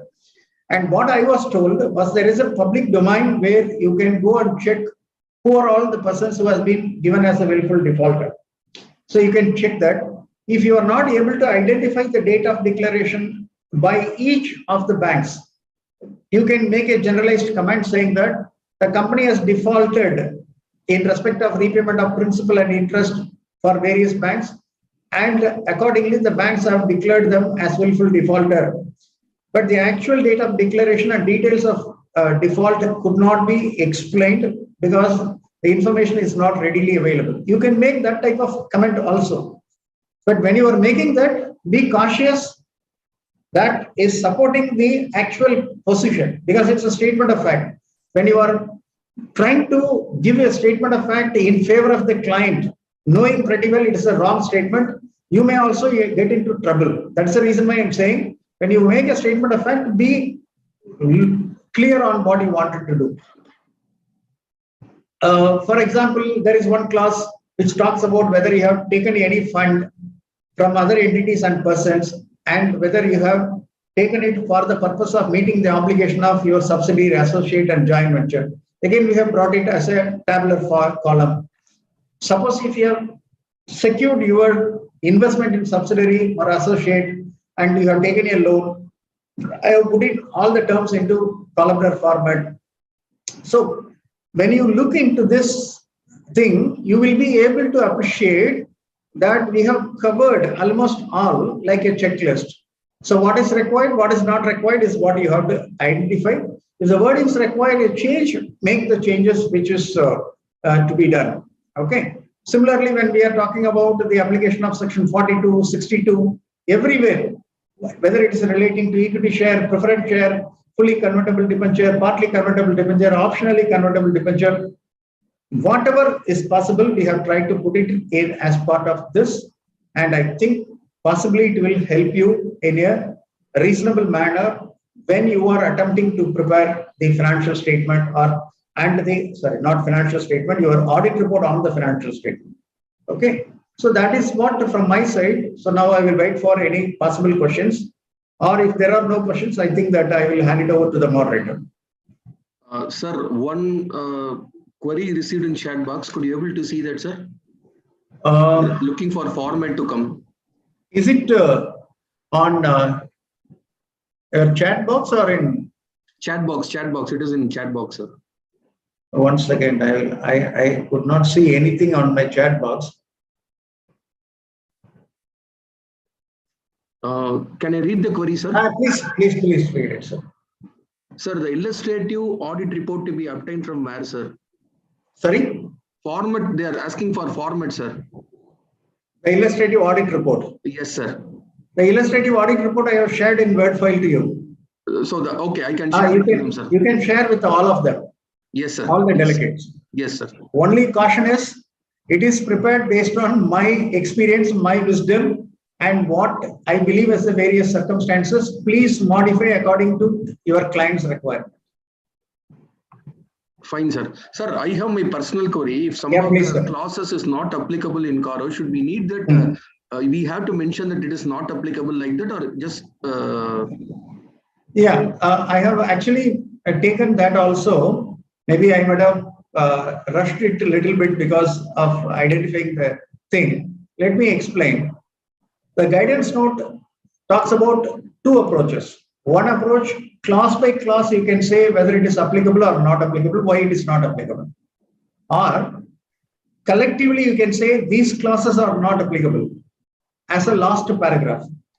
But my preferred approach is to say clause by clause. Reason is, at the end of the report, we will know 21 clauses we have reported. We have not missed any clause. So that is the reason why I normally prefer to have the template for all the 21 clauses and say why it is not applicable. So preferred approach is clause by clause, but it is not prohibiting that you have to do it. Fine, sir. Okay. So second is about, you have mentioned some quarterly return. Is it for the listing company, or I'm not able to catch that point properly, sir? Yeah. See, what has happened was that quarterly returns or statements is required to be filed by a borrower of working capital limit of 5 crore or above, according to RBI circulars. So the bank will insist on filing a quarterly statement or quarterly return.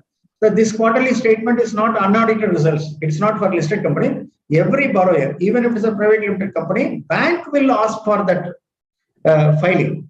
That normally contains the trade receivable, inventory, and trade payable, because they wanted to eliminate the unpaid stock for determining your drawing power. Normally, this quarterly number return which they are giving has to be in accordance with the books of accounts, because you are giving the number trade receivable only based on your trial balance, your stock based on your financial statement, your trade payable from your financial statement.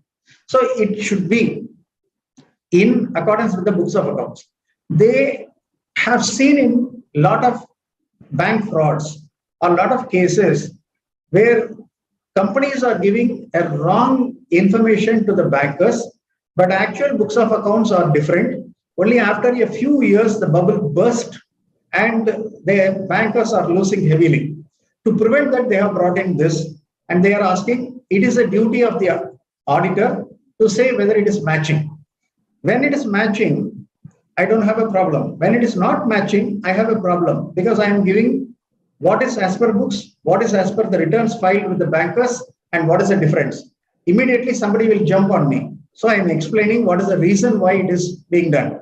Majority of the cases, books are not properly closed, being a private limited company, on a quarterly basis. Okay. Even for listed companies, when I use the word listed companies, I have said even for listed companies, when they have closed their books of accounts for limited review, they have 45 days from the end of the reporting period to close it. So whereas the return is filed within 10 days from the end of the reporting period. So they may be estimated numbers filed. That's what we were trying to say. Sir, query number 3. In some company, the statutory auditor is different, tax auditor is different. Okay. As per the recent Supreme Court judgment, we have to show the difference between the papers which were presented for the bank as on 31st March and the financial statement. So if I'm a company statutory auditor, if there is a difference is coming in that situation, what is my responsibility in Caro, sir? Okay. So let me understand your question. Correct me if I'm wrong. What you are trying to say is that the company has tax auditor different, statutory auditor is different. Correct. For tax auditor, the stock given was different. And for the financial statement, the number is different. That is proper. Right? That is the correct one, sir. Okay. So what is the role of the statutory auditor? And what is the role of the tax auditor? We will see, because both are our fraternity only. Let us see both. First thing is, as far as the bank statement given to the bankers, what I normally insist as part of the audit procedure, where I do an audit, I ask them, please provide me the copy of the stock statement given to your bankers. The company will say, I have given only on 29th of March, not on 31st March. I ask, no problem, please give that 29th March. Then I am asking, from 29th March, whatever quantity which you have shown to the bank, you add the additional inflows and the sales which you have made, reconcile with 31st March stock statement given for my audit, quantity wise, first tally that. I am not bothered about the rate which you have applied, because as far as the statutory auditor is concerned, I am worried about whether the stock has been valued at lower of cost or net realizable value. Or I may be even asking the company to provide for provision for non-moving or slow moving, which may not have been adjusted in the bank statement, right? So I will first go for the reconciliation between the stock statement quantity wise given to the bank and quantity which is given to me, and then I will validate the valuation as a statutory auditor. Similar duty is cast upon on the tax auditor also, because in tax auditor case, tax auditor is going for form 3CA or 3CB as the case may be. If I am the auditor, both the scenario, I will use 3CA. If I am not the auditor, somebody else done it, I may say that it was audited by some other auditor under so and so law. Again, form 3CA will be used. In that case, what I will say is, they have already performed that duty. They have already taken the stock figures. That stock quantity wise and value wise should tally for my tax purposes also. If there is a discrepancy, then that is not acceptable for the tax auditor. So you have to see the position on a holistic basis. For both of us, quantity is very important. Valuation is the next important point. It is always useful for the client also. Client will not get caught in the tax assessment. Correct. Dear members, any query, please ask the speaker, sir. Some of you asked for the illustrations and this presentation is shared in the chat box. Please download it. And it's also shared in the group also. Yeah. Sir, thank you, sir. Thank you so much. Accepted time. It's short duration. We heartfully give our thanks on behalf of Salem branch and Erode branch of SIRC, sir. Thank you, sir. Thank you, sir. Thank you. Members, kindly wait for the next session. The speaker is about to come within 2 minutes. I will be for some moment, mainly to thank the person for having given me 15 minutes of extension of my session, and also to listen to him. Maybe I will be switching on my video and audio for some time after this, because I have also some other work to perform, but I will listen to what he is speaking. So thank you, the chairman of Erode branch, as well as Mr. Shankar, chairman of the Salem branch, and also my good friend Sripriya and the committee of company law of the ICAI for this excellent opportunity of interacting with all the participants. Thank you so much. Thank you, Mr. Gupta, for giving me additional 15 minutes of time for interacting with the speakers. Thank you so much. I will also listen to your presentation for some time, but maybe without my video and audio being on, sir. Thank you so much. I also had that privilege. I could hear out partially out of my own interest. I was having some queries as well. I will connect directly, personally with you to understand some of the issues with regard to the CARO, what we are facing, some of the difficulties with regard to the strike of companies Yes, that are required. I'm sure you must have dealt, so I'm not taking time for discussion on the same. Thank you. Thank you, sir. Thank you. Over to you, sir. Yes, sir. I welcome Mr. C.S. Amit Gupta, in the next session speaker. So, sir, thanks for accepting our invitation at very short duration. Thank you very much. Just a minute, I'll read the profile of the speaker.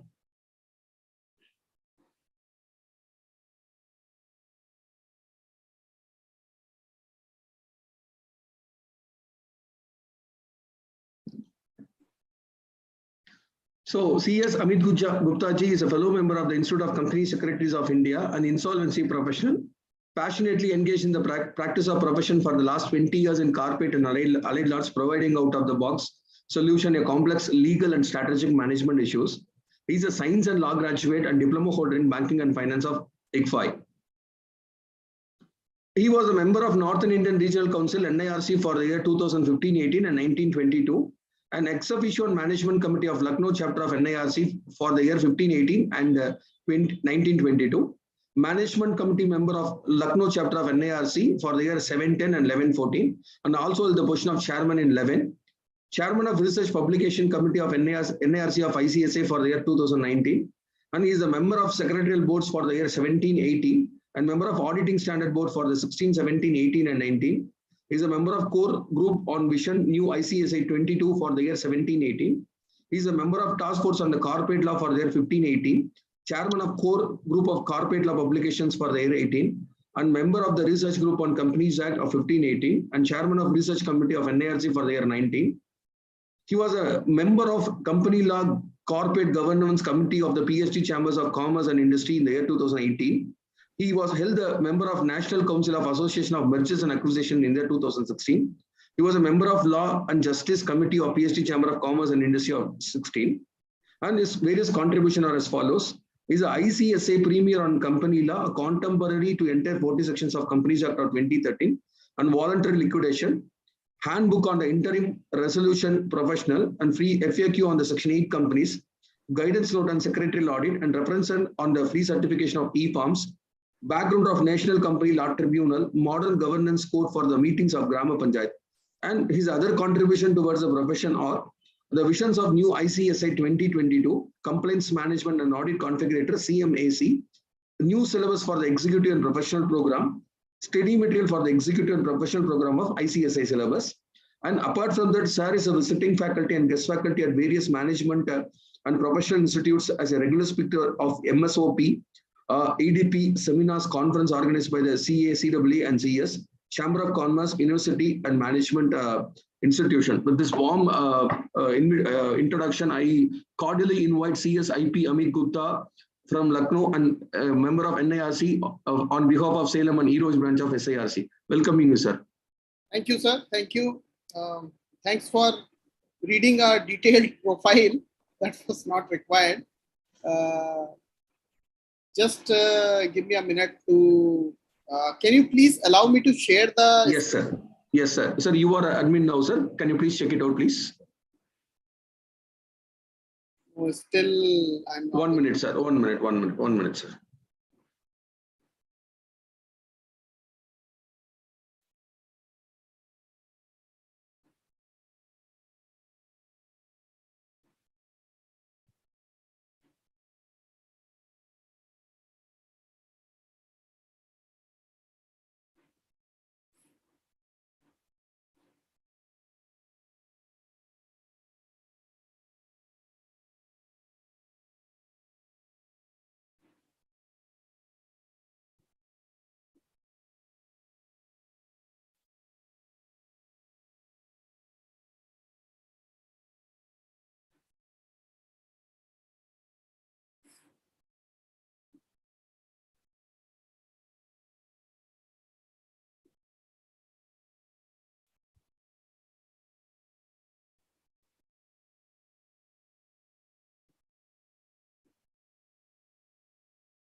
Sir, can you please try?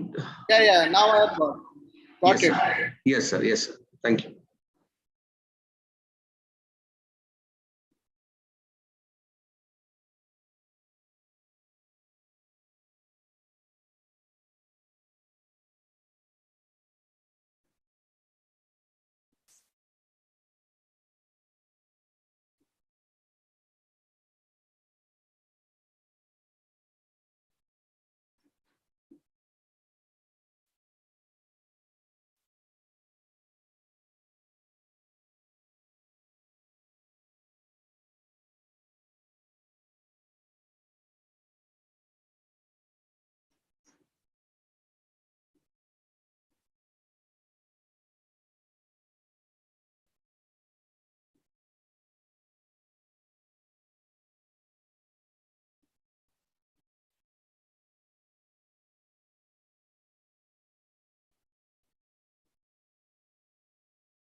There is some issue. Let me just find.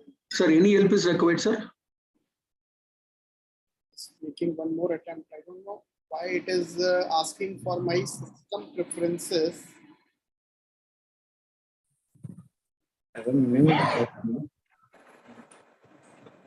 Voice level problem. Sharing. Sorry? It is asking to change my system preference and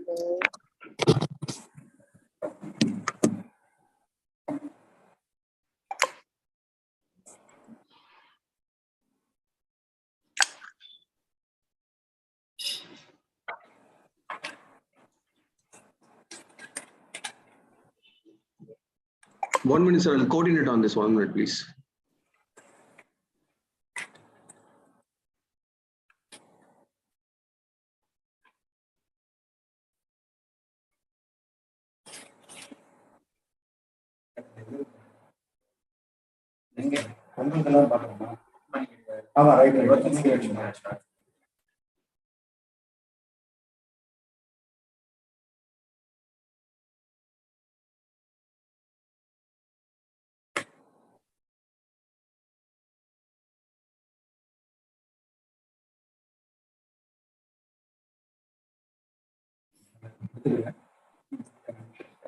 Right. Amit ji, can you share your any disk number so that we can interrupt and we will resolve the technical issue? actually this is MacBook. I have not installed any disk on this. Maybe it is. Sir, can I know what is the problem? It is asking me to change the system preferences Sir, in the sharing, when you click on the screen rather than clicking on a particular file. Yeah, Normally, I am sharing the screen only. because there are a lot of options will be available. One is sharing the screen and another is sharing the particular application. But click on the sharing the screen. Okay, let me try once again.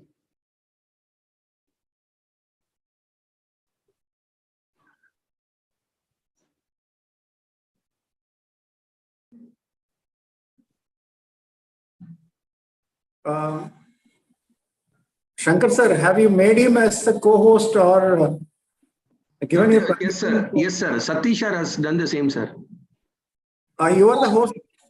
Yeah, I'm the host. Okay. Then you must be able to do everything, sir. Or otherwise, do one thing. Go out of the thing. But if you are a host, you have to first make Mr. Shankar as a host and then you have to leave the meeting. Again, re-enter. After shutting down your laptop, maybe the settings will be all right. Okay, or is it okay if I share the presentation separately and we continue just for? That is also better. You can hand it over to Mr. Shankar. Shankar can make the presentation on his screen and you can talk on that over and on that. Yeah, I think that makes sense because it will. Shankar sir, Whenever, yes, sir, I do, sir, I do. Whenever you want to change the site, you just intimate me. I'll change the site, no problem. Okay. All right, I'm just sharing it. Yes, sir, you can, not a problem.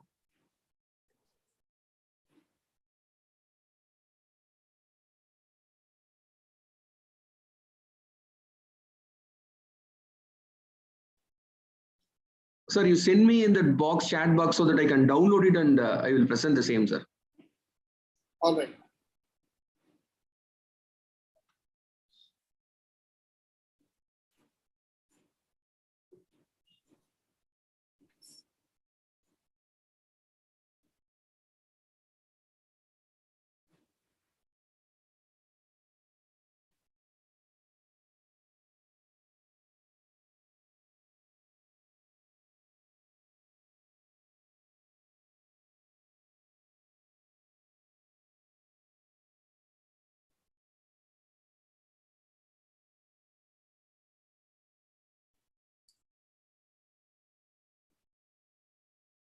Sir, can I text my mail so that you can drop me in mail? I can download from mail, sir. Is it okay for you?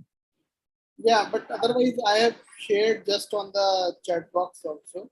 It must be. You have to select all, or like you can ping me individually.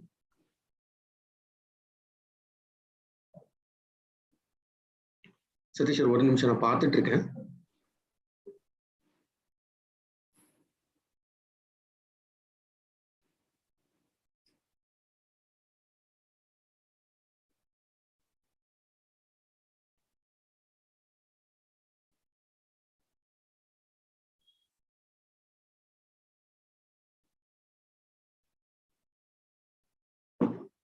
Sir, I have shared my mail ID, sir. You can better transfer to the mail ID. You can attach the mail.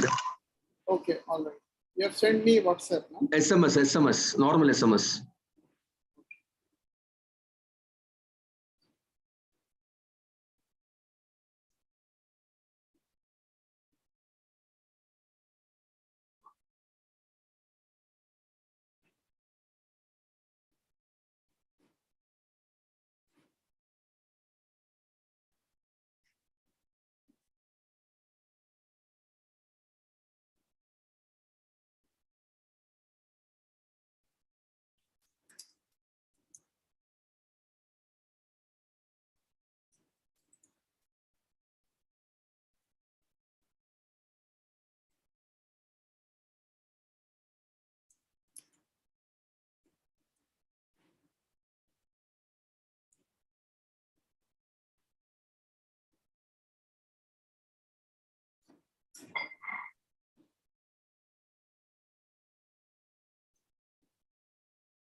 On this chat also, it has got shared. You can just check it out.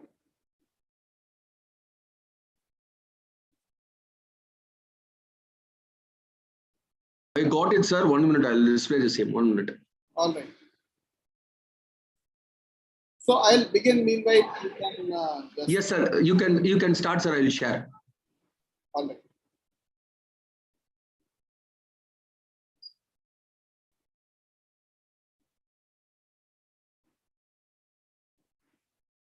So very good evening to all my professional colleagues, and my apologies for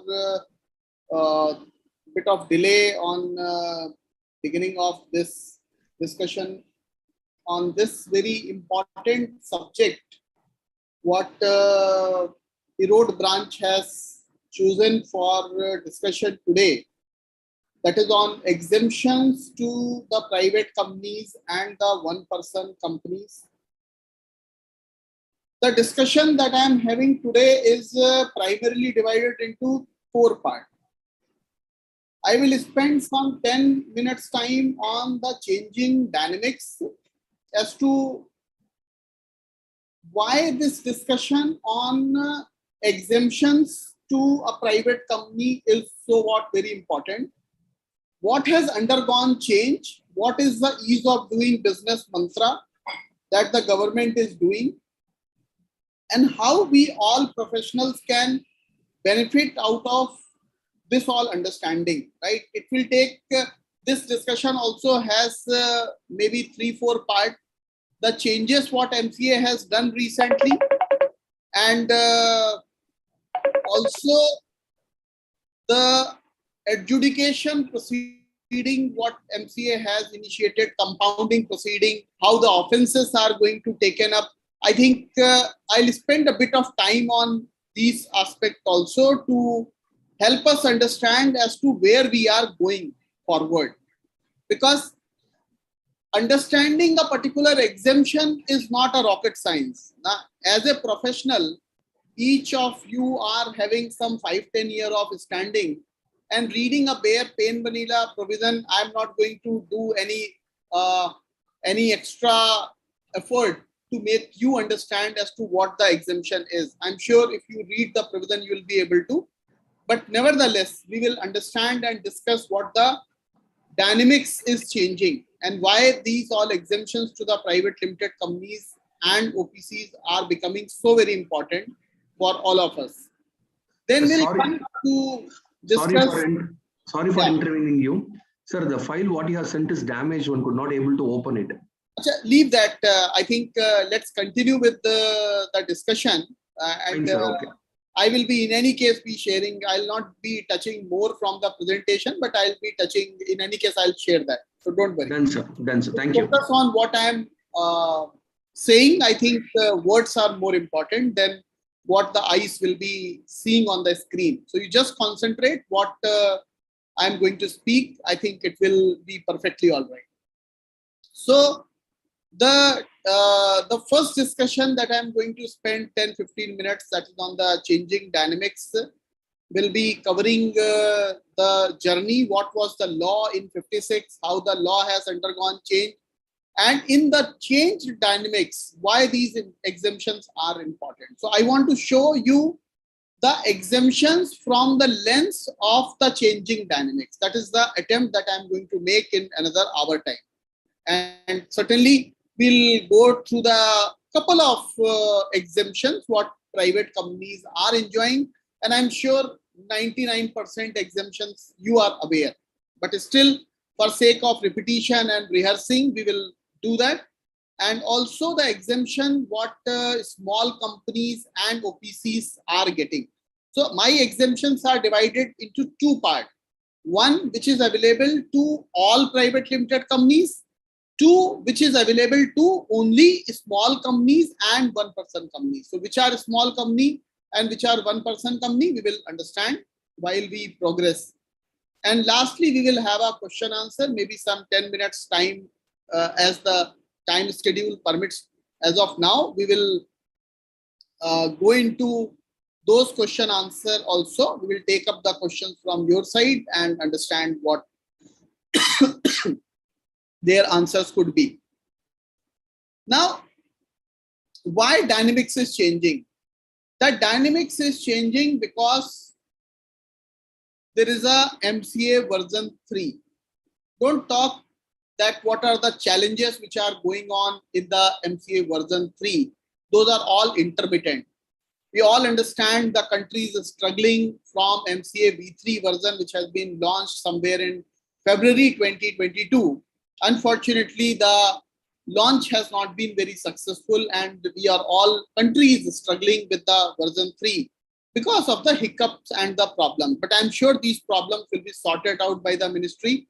Very soon, all 3 professional institutes and the ministry is coordinating with the technical guys, and these are all issues will be resolved. But I am on the MCA V3, which is fundamentally based on the artificial intelligence. Why artificial intelligence is going to be a game changer, that we need to understand. Why? Because up till now we were using the electronic data in an idiot box format, and that was a file was generated in a PDF format. We were uploading, and some of the data was synchronized with the backup what ministry was having, but still there was no tool available in-house in the ministry which was doing analytics on that. So at best it was data, but it was not any information. It was not put to any analysis. Now, because the analysis will be started by the ministry, me and you can understand whatever data we have been submitting, all that is not perfect. There would be gaps. Gaps would be resulting in the investigation, inquiries, prosecutions, punishments, and that leads to the opportunity also, and that leads to the punishment also. Opportunity in the sense that many professionals will get a new kind of assignments with regard to compounding, condonation, adjudication. So these are new open field, but at the same time, it will deter us from taking up these opportunities, because the professionals who have been guilty of ignorance, of filling some wrong detail, they may be penalized also. So this comes with both the riders. So artificial intelligence is going to change the entire landscape of whatever MCA was doing up till now. I'll give you a couple of examples. The examples could be as crude as, up till now, we were not analyzing the financial numbers of any industry. Let's say you are doing audit of an automobile industry. You are having a raw material input cost as high as, let's say, 80%. Maybe in some years we are going up to 90% also. Or any professional consultancy, technological expenses up to certain percentage. Whereas now industry has got, the MCA has got the data analytics, which will give of that same size peer group what is the average of raw material cost, average of technological R&D, or so and so. So whatever figures you are going to put in your balance sheet can be analyzed with the AI tool with the industry average, and maybe you are questioned on the basis of that also. I'm just giving an indication what can happen. Of course, there are fixed parameter. If you have increased your capital by so and so percentage, if your profits have increased by so and so percentage, if your turnover has increased by so and so percentage, all these are standard which will come. But I'm saying there are numbers which will be analyzed behind the scene, and the queries will be generated, and the ministry will be reaching out to all the professionals and the corporates to answer them. So we have to be careful in that particular regard. Central e-scrutiny center has also been established previous year by the Ministry of Corporate Affairs, and that has almost started functional also. So the scrutinies have started, though full functionality will start once AI enabled tool will be incorporated. So up till now, the forms what we were filing, maybe it is a balance sheet, it is annual return, MGT7, AOC4, or PS3 or DIR12, whatever we were filing, those were taken on record either on the straight through process mechanism or by the approval mechanism. But those were not subjected to any scrutiny. Now ministry is saying we will do the scrutiny on the random basis, on the basis of some technique what the MCA will use for the purpose of selection, like somewhat similar to what income tax department was doing for the purpose of selection of cases. So that is one area where the lot of new innovation is going to happen. One more important aspect which I want to touch upon is until the commencement of 2013 law, all the offences under the Companies Act were criminal in nature. However, when the Companies Act 2013 was incorporated,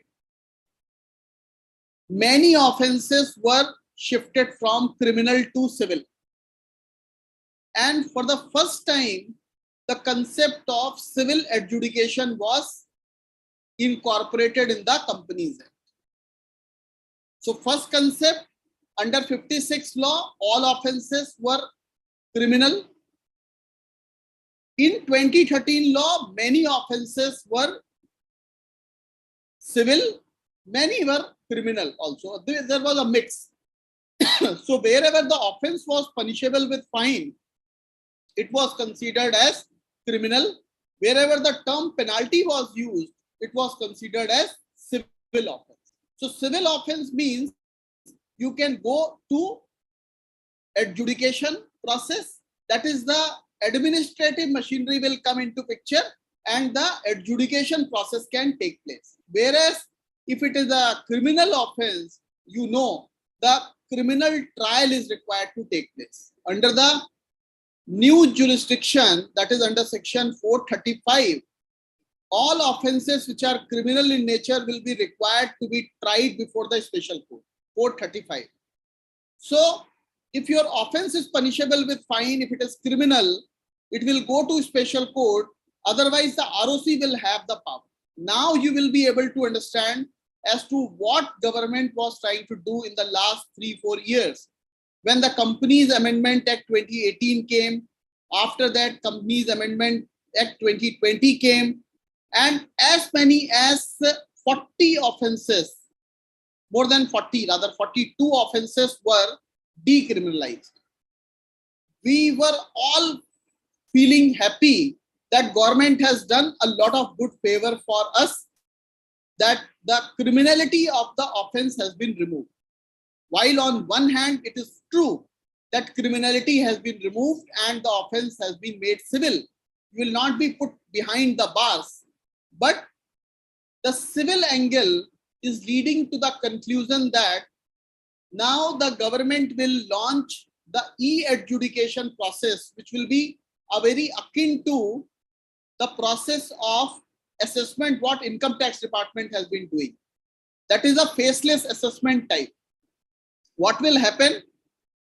You will file the form. While filing the form itself, the system will throw the error. Error will come, rather alert, not error. Alert will come that you are filing this form with a delay of 30 days.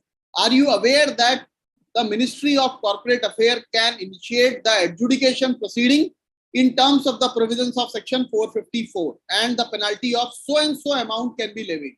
Everything will be automated. You will have no choice. You will accept that and the form will be uploaded with the payment of additional fees and so and so.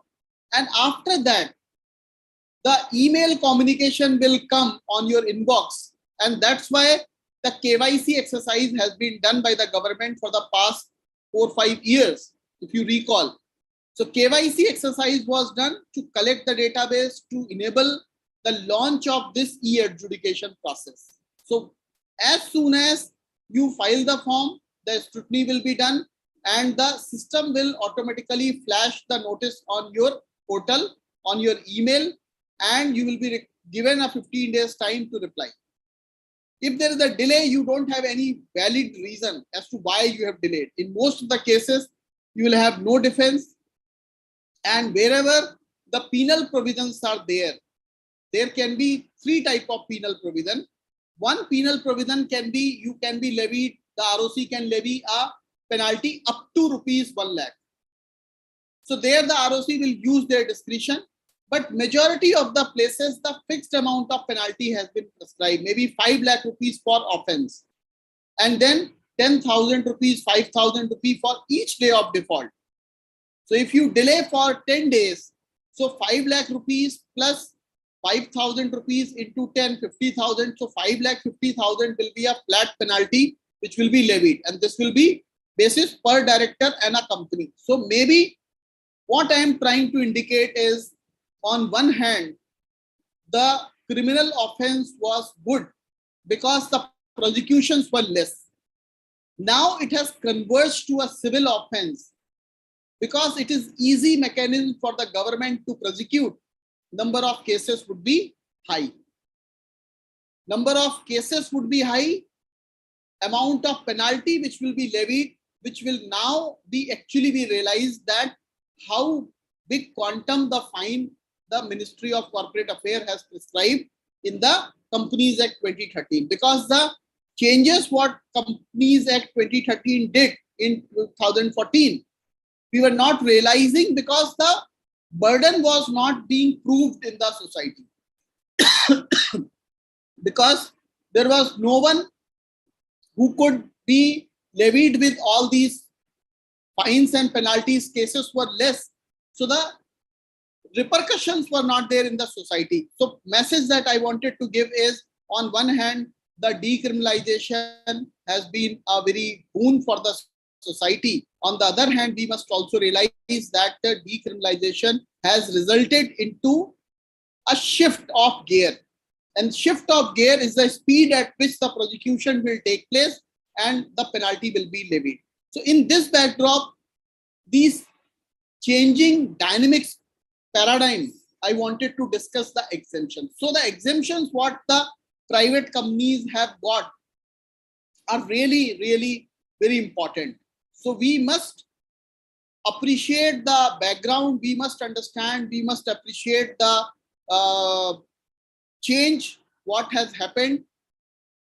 In that backdrop, we must understand the exemptions also. Now, so these exemptions are really important because this will reduce the liabilities of a professional, this will reduce the liabilities of a company if we are able to advise the right kind of vehicle to the corporate. Maybe it is a still opportune time that companies are public limited and there may be certain exemptions for a private limited company so that you can reduce your burden and you can advise to the clients that they can convert their company to a private limited company just to reduce the burden of compliances if that suits to your case particularly. I'm not saying that it should be done. So to begin with, as to which all exemptions are available, if I can say so, there are one plain vanilla exemptions like constitution. We know private limited company can be constituted with only 2 directors and is required to have only 2 directors, whereas public limited company is required to have minimum 3 directors. And maybe if you qualify to certain conditions, then you are required to have at least 1 managing director, whole-time director, manager, and certain KMPs also. And maybe also you are required to have independent director, maybe you are required to have a women director. So as you become public company, your board composition has to be in alignment with the requirement of law. And many times as we miss the threshold, public limited company having turnover of 100 crore, you have crossed the turnover of 100 crore, let's say in 31st March 2021. By the time your audit was completed, you were aware that your company is now required to have a independent director, and you have not appointed the independent director. You will end up doing a non-compliance of provisions of section 149(6). So private limited company gives you that exemption that you can continue as a private limited company with just 2 directors. Similarly, you can continue as a private limited company with just 2 members. You are not required to have more than 2 members, whereas in case of a public limited company, the minimum number is 7. So that is on part of constitution. And above all, the key feature of a private limited company is a restriction on transferability. So if I am a private limited company, I want that these shares should not go to someone else. I want to work with you. Mr. A and Mr. B have formed a private limited company, and they want to marry in a manner so that no one else enters into the company. If you are a public limited company, you cannot have such type of restriction. But in case you are a private limited company, we are all aware that the restriction on transferability of shares can be there in the articles of association. In fact, it is mandatory to have such type of restriction, and board may be given the absolute discretion, or the process may be prescribed that right to preemption will be required to be given to the existing members.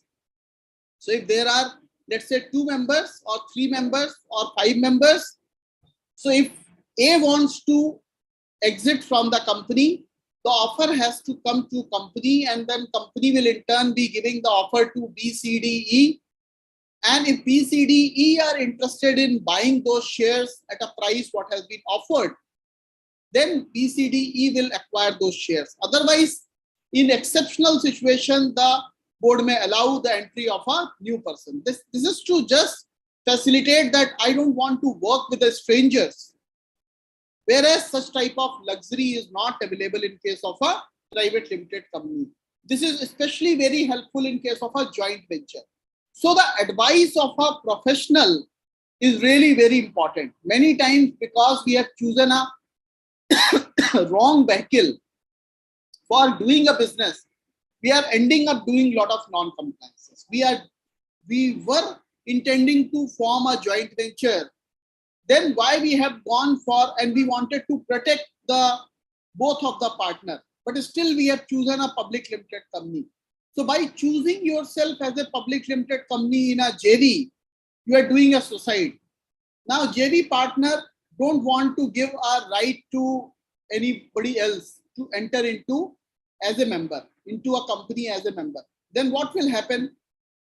I as a JV partner, if I don't, I'm not in agreement with you, I can go and sell the shares to the third party. You may have a shareholders agreement, but that will be a contractual obligation on the part of the other party instead of statutory. Once it is part of your article of association, then it is statutory. Law comes as a protection to you. So it becomes very important that we choose the right vehicle at the time when we are selecting a type of organization that we have to choose for the particular entity.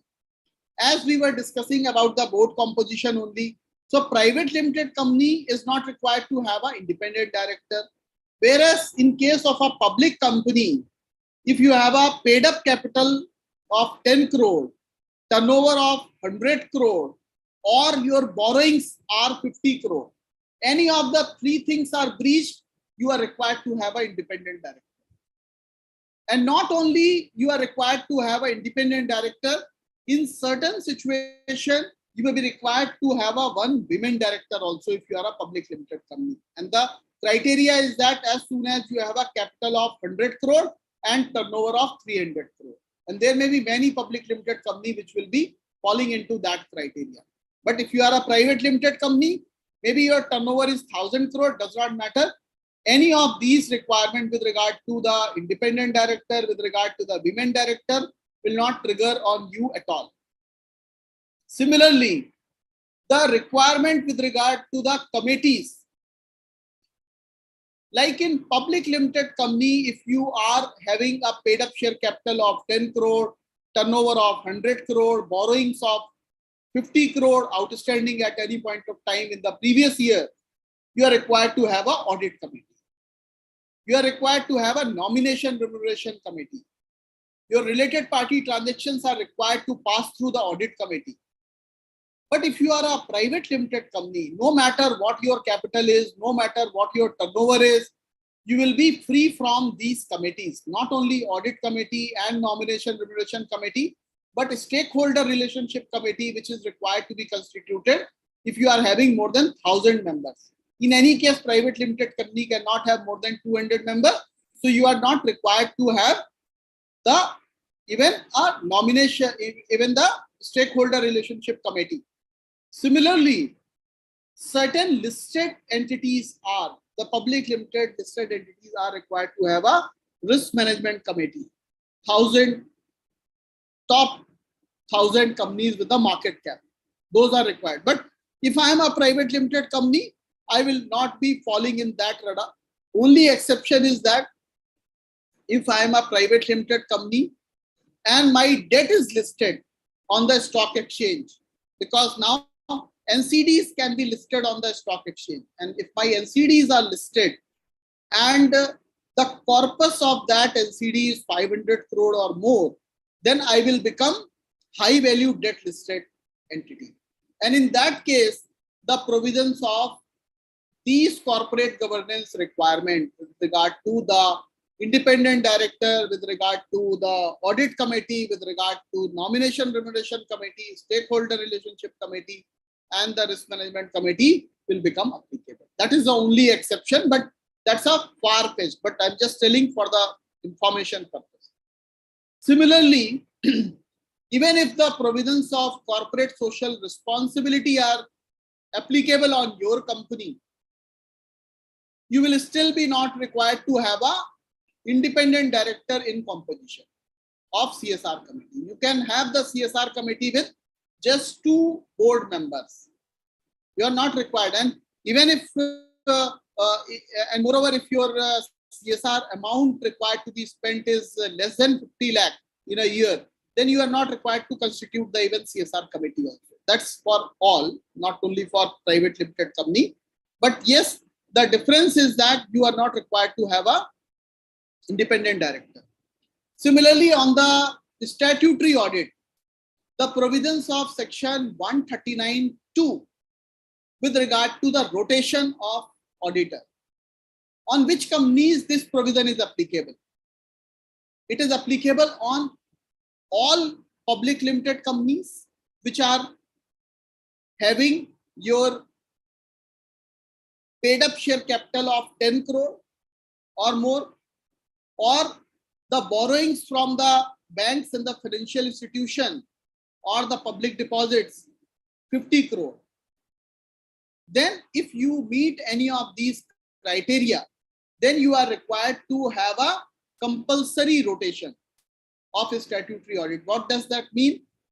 That means that you will be given a term of 5 years if you are individual. If you are a firm of chartered accountant, you will be given 2 terms of 5 years. It is needless to mention 139(1) is very clear that your appointment will be made mandatory for the period of 5 years. Now you cannot appoint the statutory auditor for 1 year, 2 years, 3 years. That transition period is over. When in 2014, 1/4/2014, when the law was implemented, at that time the window was given for complying with this provision of law. Now that time limit is over. Now it is mandatory that you have to have the appointment of the statutory auditor for the period of 5 years. And for a private limited company, the exemption is that if you are a private limited company with less than 50 crore borrowings, with less than 50 crore capital and borrowings also less than 50 crore, then the provision of rotation will not apply. However, if you are a private limited company, but your paid up capital is more than 50 crore, or your borrowings are more than 50 crore, or your deposits are more than 50 crore, the rotation provision will apply on you also. But large number of private limited companies will be exempt. Maybe they can fall in the radar by virtue of borrowings. So that one has to take care. So that is with regard to the statutory audit. One more exemption is there, because if we recall, there was a provision in the definition section which was saying that if I am a debt listed entity, I was considered as a listed company, and all the provisions of a listed company under the Companies Act 2013 were made applicable on me. This got amended some time back, and now the definition has removed that anomaly. So if I am a private limited company, even though my debt is listed, that is, my NCDs are listed on the stock exchange, I will continue to be an unlisted company under the provisions of Companies Act. No doubt, under the CPE LODR, you will be required to comply the provisions of CPE listing regulation or whatever securities law are applicable on you, but you will not be subjected to these cumbersome provisions, what we have just now talked about. Then another important and interesting area is regarding the issuance of share capital. Now, a lot of exemptions are there for a private limited company. One biggest exemption is that I am not required to provide a demat facility to the members. As you know, if I am a public limited company, I cannot raise the share capital. I cannot do any corporate action. I cannot transfer the shares unless 100% shares of the promoters are held in a demat mode. That is a very big difficulty, and which has not only blocked all the backdated transactions, because in demat you cannot go in a backdated. However, the rigors of this harsh provision are still not traveled to a private limited company. Private limited companies are still exempted from the provisions of mandatory demat. So you can be a private limited company, you can transfer still your shares in a physical format, you can do your corporate actions regarding the issue of security, regarding buyback, regarding redemption, issuance of preference share. All these things can be done in a physical format without any challenges. Secondly, when we are doing a rights issue under the provisions of section 62 1B, 1A, what happens is the law says that I have to mandatorily give 15 days time for the issue to be open. My issue has to be open for the period of 15 days to 30 days.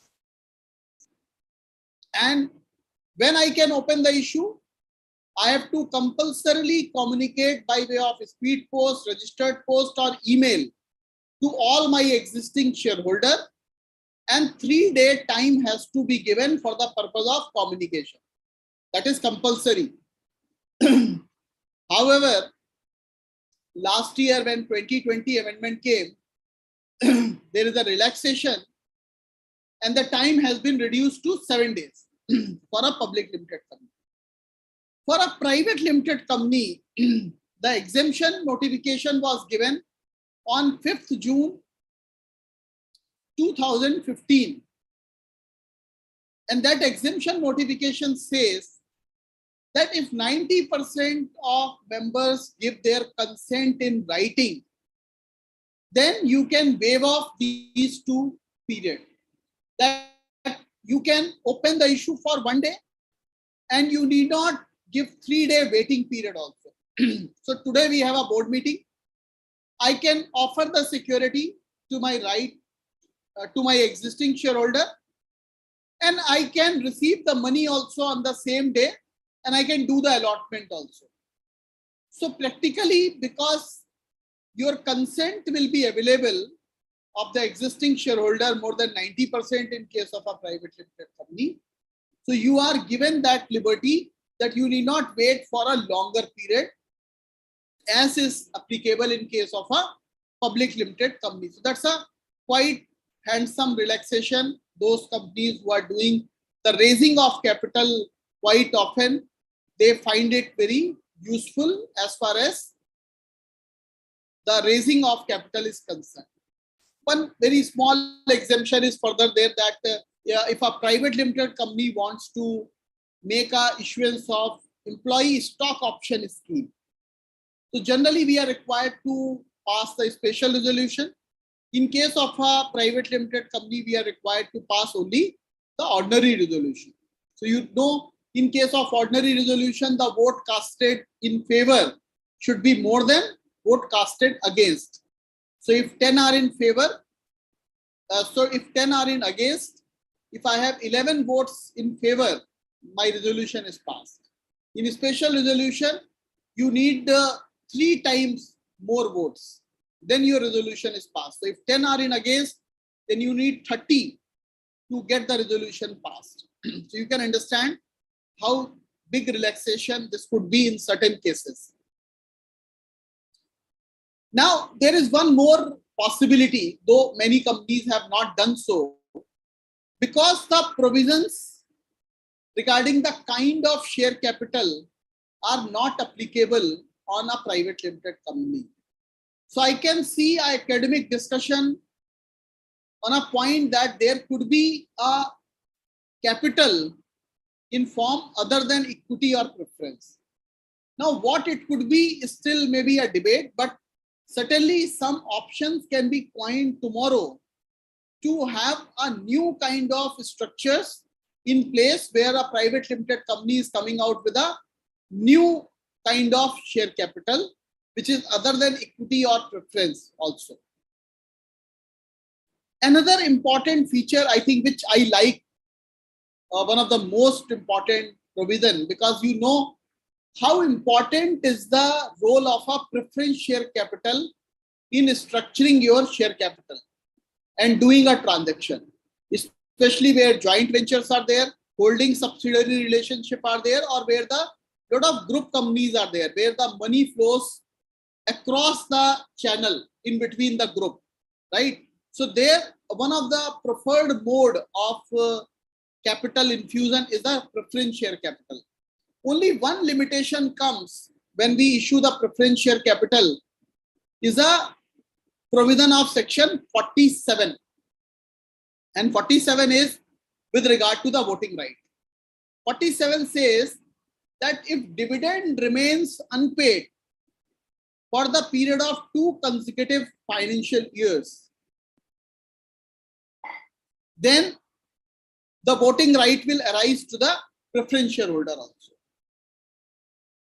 Now, let us imagine a situation where company has, let's say, 1 lakh equity share capital and 10 lakh preference share capital.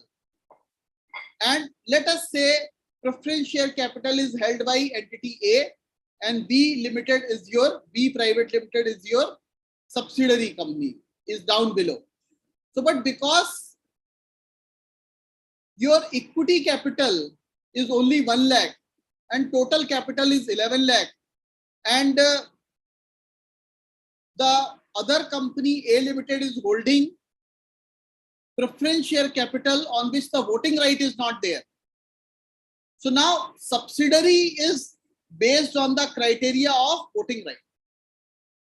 So today I am not a subsidiary of A limited, but moment 2 years will pass and I will not give any dividend,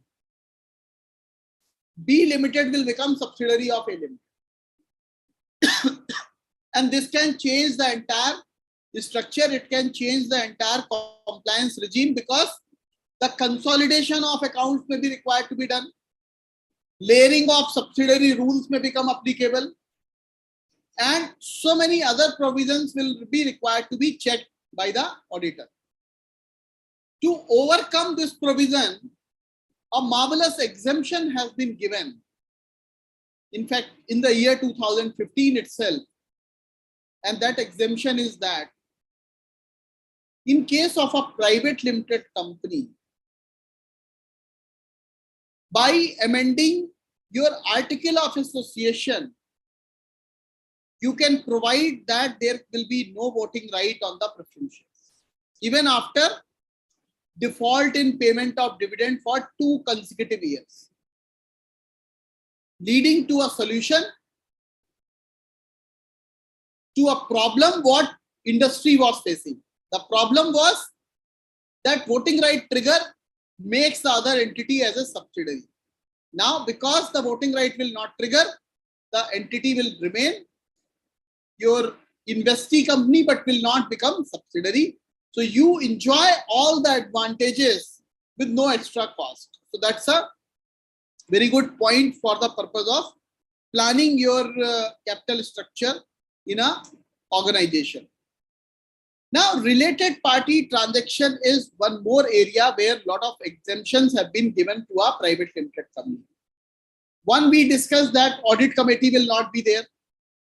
So any related party matter will not be required to go through audit committee. Of course, where the requirements are there as far as 188(1) matters are concerned, those matters will go to related to board of director and the approval will be required. However, there are certain entities like your holding company, your subsidiary company, your associate company, your subsidiary of holding company, your investee company. All these entities are out of radar of related party for the purpose of section 188. So if a private limited company is doing a transaction with its holding company for sale, purchase, supply of goods or services, provisions of section 188 are not required to be complied with. Means you are not required to take any board approval. However, that transactions will still be required to be disclosed as per the provisions of accounting standard or Ind AS. Because under accounting standard or Ind AS, the criteria is control or significant influence. And there is no exemption from that provision. So companies will continue to consolidate these entities, will continue to disclose in their balance sheet. However, if you are a private limited company, largely your transactions will be with these entities and you will be out of the radar of these provisions. Another important feature about a related party transaction is the related parties are not restricted to vote to approve the transaction. Whereas in case of a public limited company, the related party is not allowed to vote on the transaction. I'll take a minute more because I understand the related party transaction is a bit cumbersome to understand, but I'll take 2 minutes time to make you understand, because these exemptions can't be understood unless we understand what the provision is. So the provision is, we will divide the related party transaction into 3 baskets. One private limited, one public limited, and one listed entity. And from 3 perspectives, the transactions may be required to go through the approval of audit committee, may be required to go through the approval of board of director, and may be required to go through the approval of shareholders. So which all transactions will require what approval, we will understand. and what will happen in case of private limited company, what will happen in public limited company, and what will happen in case of listed entity. And also, what is the disclosure angle? That is AS 18 or Ind AS 24. So, when I am dealing with the Companies Act, in Companies Act, there are two types of related party transaction. One is a specified related party transaction. Specified related party transactions are specified in section 188(1). And these are 7 transactions. 7 transactions include sale, purchase, supply of goods, services, leasing of immovable property, sale, purchase, supply of immovable property, office of place of profit.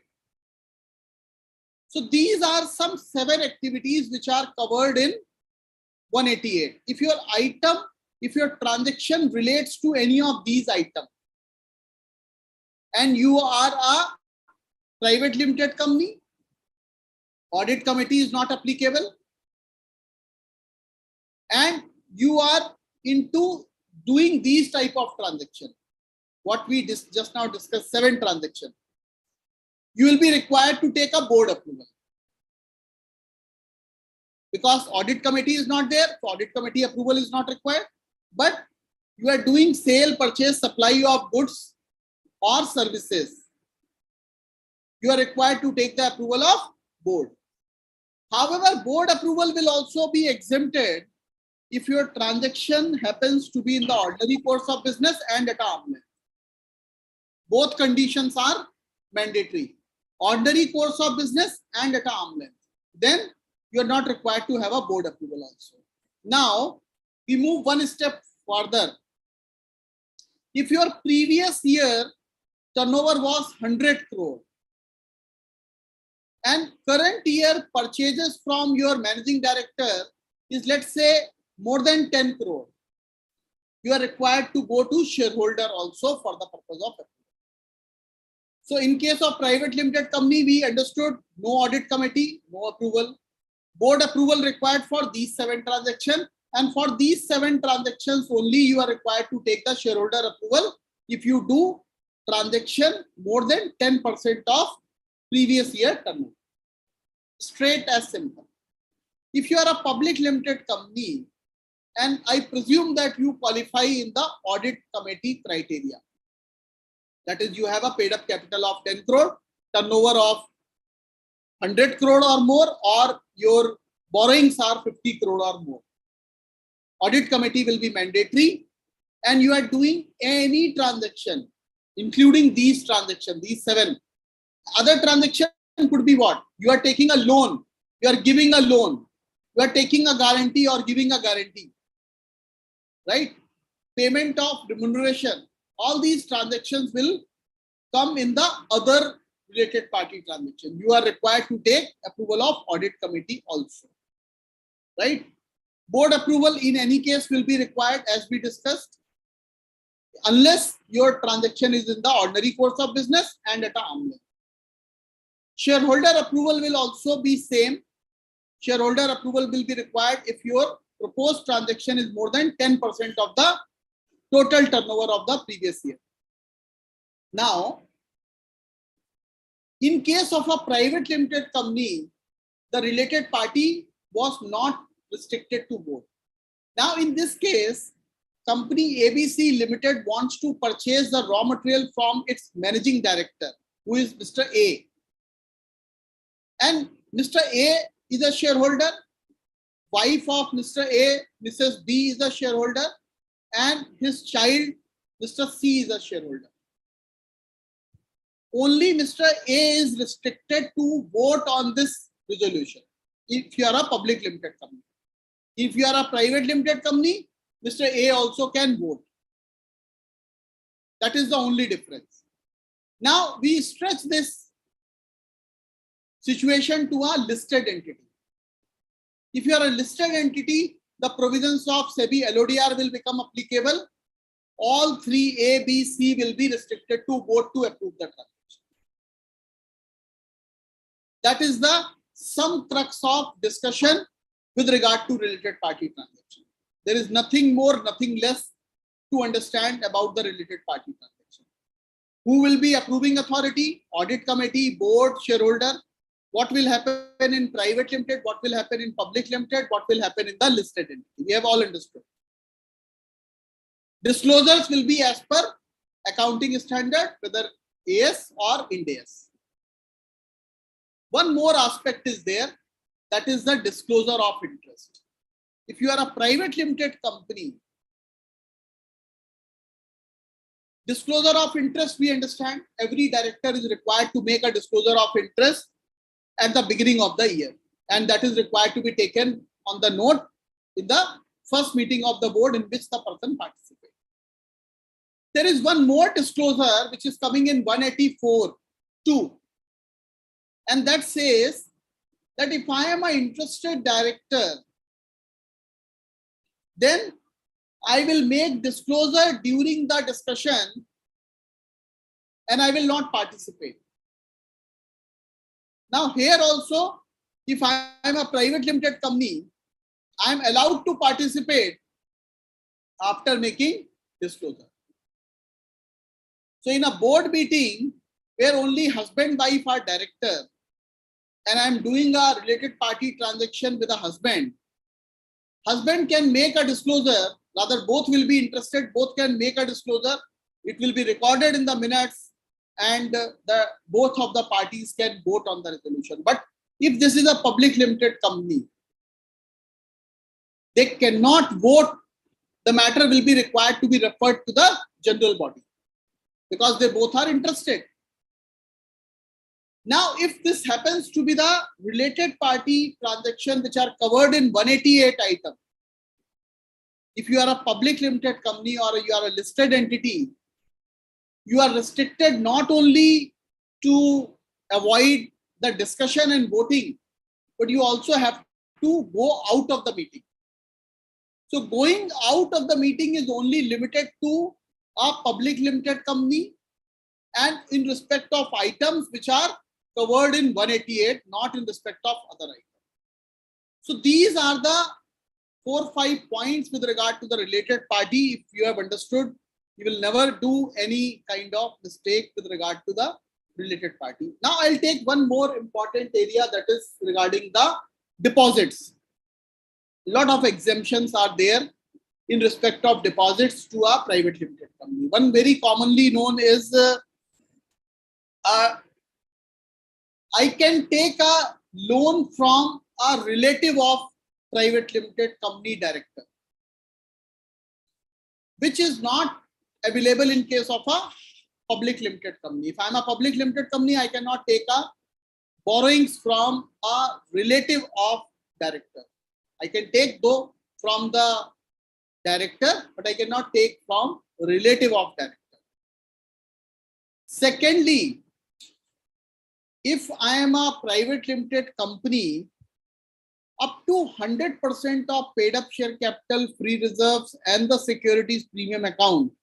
Let's say my capital is 1 lakh, my premium is 10 lakh and my reserves are 10 lakh. So up to 21 lakh rupees, if I am raising the loan from anyone, I am not required to comply the deposit rules. That is 73(2) A to E with regard to taking shareholder approval, with regard to filing of the form DPT-1, with regard to public advertisement. All that formalities are not required to be done if I am complying with this particular provision. If I can give you, because deposits is again a bit complicated subject and we generally miss out from the overall perspective. I'll take a minute more to understand as to what is the ambit of overall provisions of deposits.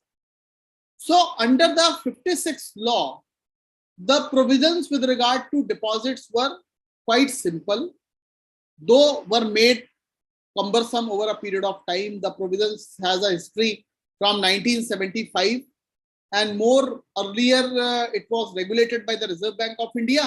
Then later on, when the Companies Act also incorporated the provisions under the Companies Act under 58, 58A, AA, the Reserve Bank of India guidelines were removed from the applicability of these provisions. Only NBFCs were required to comply with that. Under the 2013 law, the raising of deposit from the public has been made an exception. Those companies are called an eligible company, and those companies are a public limited company. These cannot be a private limited company. Your net worth has to be 100 crore. Your turnover has to be 500 crore. If you meet any of the criteria, you will become eligible company and you can raise the deposits from the public.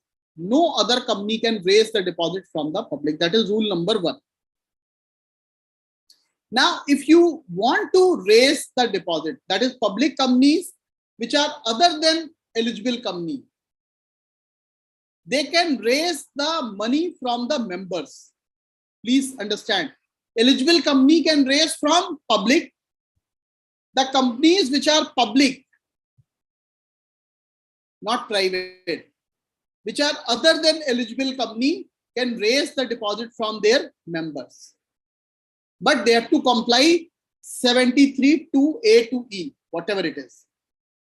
Now, if you are a private limited company, of course, you can raise the money as per the provisions of Rule 21C, in respect of which you are filing the return also DPT3 for exempted deposit.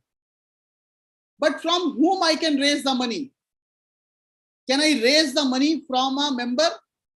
Answer is yes, you can raise the money from a member. I think this is a $1 million question which every forum people are asking. So a private limited company can also raise the deposit from its member. Now, another important and interesting part is with regard to the limits. As to up to what limit I can raise that amount. Now, if you see, if you want to really understand as to what is the length and breadth of this exemption, we have to read 2 notifications which are for private limited company. One is 5th June 2015 notification under 462, and the second one is 13th of June 2017, which is in modification to the notification that was issued in 2015. These 2 notifications will give you ample clarity with regard to the deposits, as to what is the company which is allowed to take the deposit, which are the exempted companies, what is the limit, right? I'll tell you briefly. And the conditions are that there are 3 categories. One category is one which accepts from its member money not exceeding 100% of paid up share capital, free reserve, and the premium amount. This is one category. That is, you are a private limited company, you don't accept, you don't breach the amount of this 100% of paid up share capital, free reserve, and securities premium account. The provisions of 73A to E will not be applicable. Or if you are a private limited company, but you are a startup, within 5 years of your incorporation, you can raise the money. Or third category, these are all independent. You should not be associate company, you should not be subsidiary of other company. And your borrowings from bank or financial institution are less than twice the paid up share capital, or 50 crore, whichever is less. 50 crore से ज्यादा नहीं होना चाहिए और debt equity का ratio 2:1 से ज्यादा नहीं होना चाहिए. And company has not defaulted in the repayment of any loan. If you follow any of these three criteria, you can raise the money by taking the exemption of the provisions of 73A to E, which is available to the private limited company. Now, let us also understand what are the limits, because limits पे भी problem आता है अपने को. If I am a eligible company, हम eligible company से start करते हैं. Eligible company के लिए limit है member से 10%, बाकी लोगों से 25%, total 35%. अब eligible company यानी कि जो public से deposit लेगा वो member से 10% लेगा, non member से 25% ले सकता है, तो total हो गया 35%. If I am a government company, again I can take up to 35%. Now, if I am a private company, if I fall in the A category मतलब मैंने 100% of paid up share capital, free reserve and securities premium account की limit को breach नहीं करना है to avail the 73A to E exemption, then I have to limit it up to 100%. If I am a startup, mind you, there is no limit. And further, if I am a third category, that is, I am not an associate, I am not a subsidiary of other company, my debt equity ratio is not more than 2:1, and my debt outstanding is not more than 50 CR, whichever is less, or I have not defaulted, then again there is no limit. If you are a private limited company, you can raise any amount from your members. However, you will be required to comply 73A to E. If you happens to be the company which does not fulfill these criteria, जो भी हमने बात करे, then, or you are a public limited company, your limit is 35%. I hope, though it was a bit confusing, but while I'll be sharing this presentation, you will be able to understand as to how these limits are to be understood in context of a private limited company. Another exemption which is very vital for the chartered accountants to understand is exemption with regard to the compliance or restriction under the provisions of section 185. Now 185 says that if I want to give a money to a director or his relative, or to a firm in which that director or relative is a partner, or a director of a holding company or his relative, or a partnership firm in which such person is a partner, I cannot give. And similarly, I cannot give to a private limited company, I cannot give to a public limited company, or I cannot give to other body corporate in which the person is interested. There are certain exemptions. However, if I am a private limited company where there is no body corporate a member, and borrowing from the bank and financial institution are not more than twice the equity capital, or 50 crore, whichever is lower, and there is no default, then provisions of section 185 will not be applicable. Though there is a difference of opinion amongst the professional, I am of the firm view the provisions of 185, though have undergone a complete text change in 2017, still the exemption notification of 5th of June 2015 will be available to the private limited company.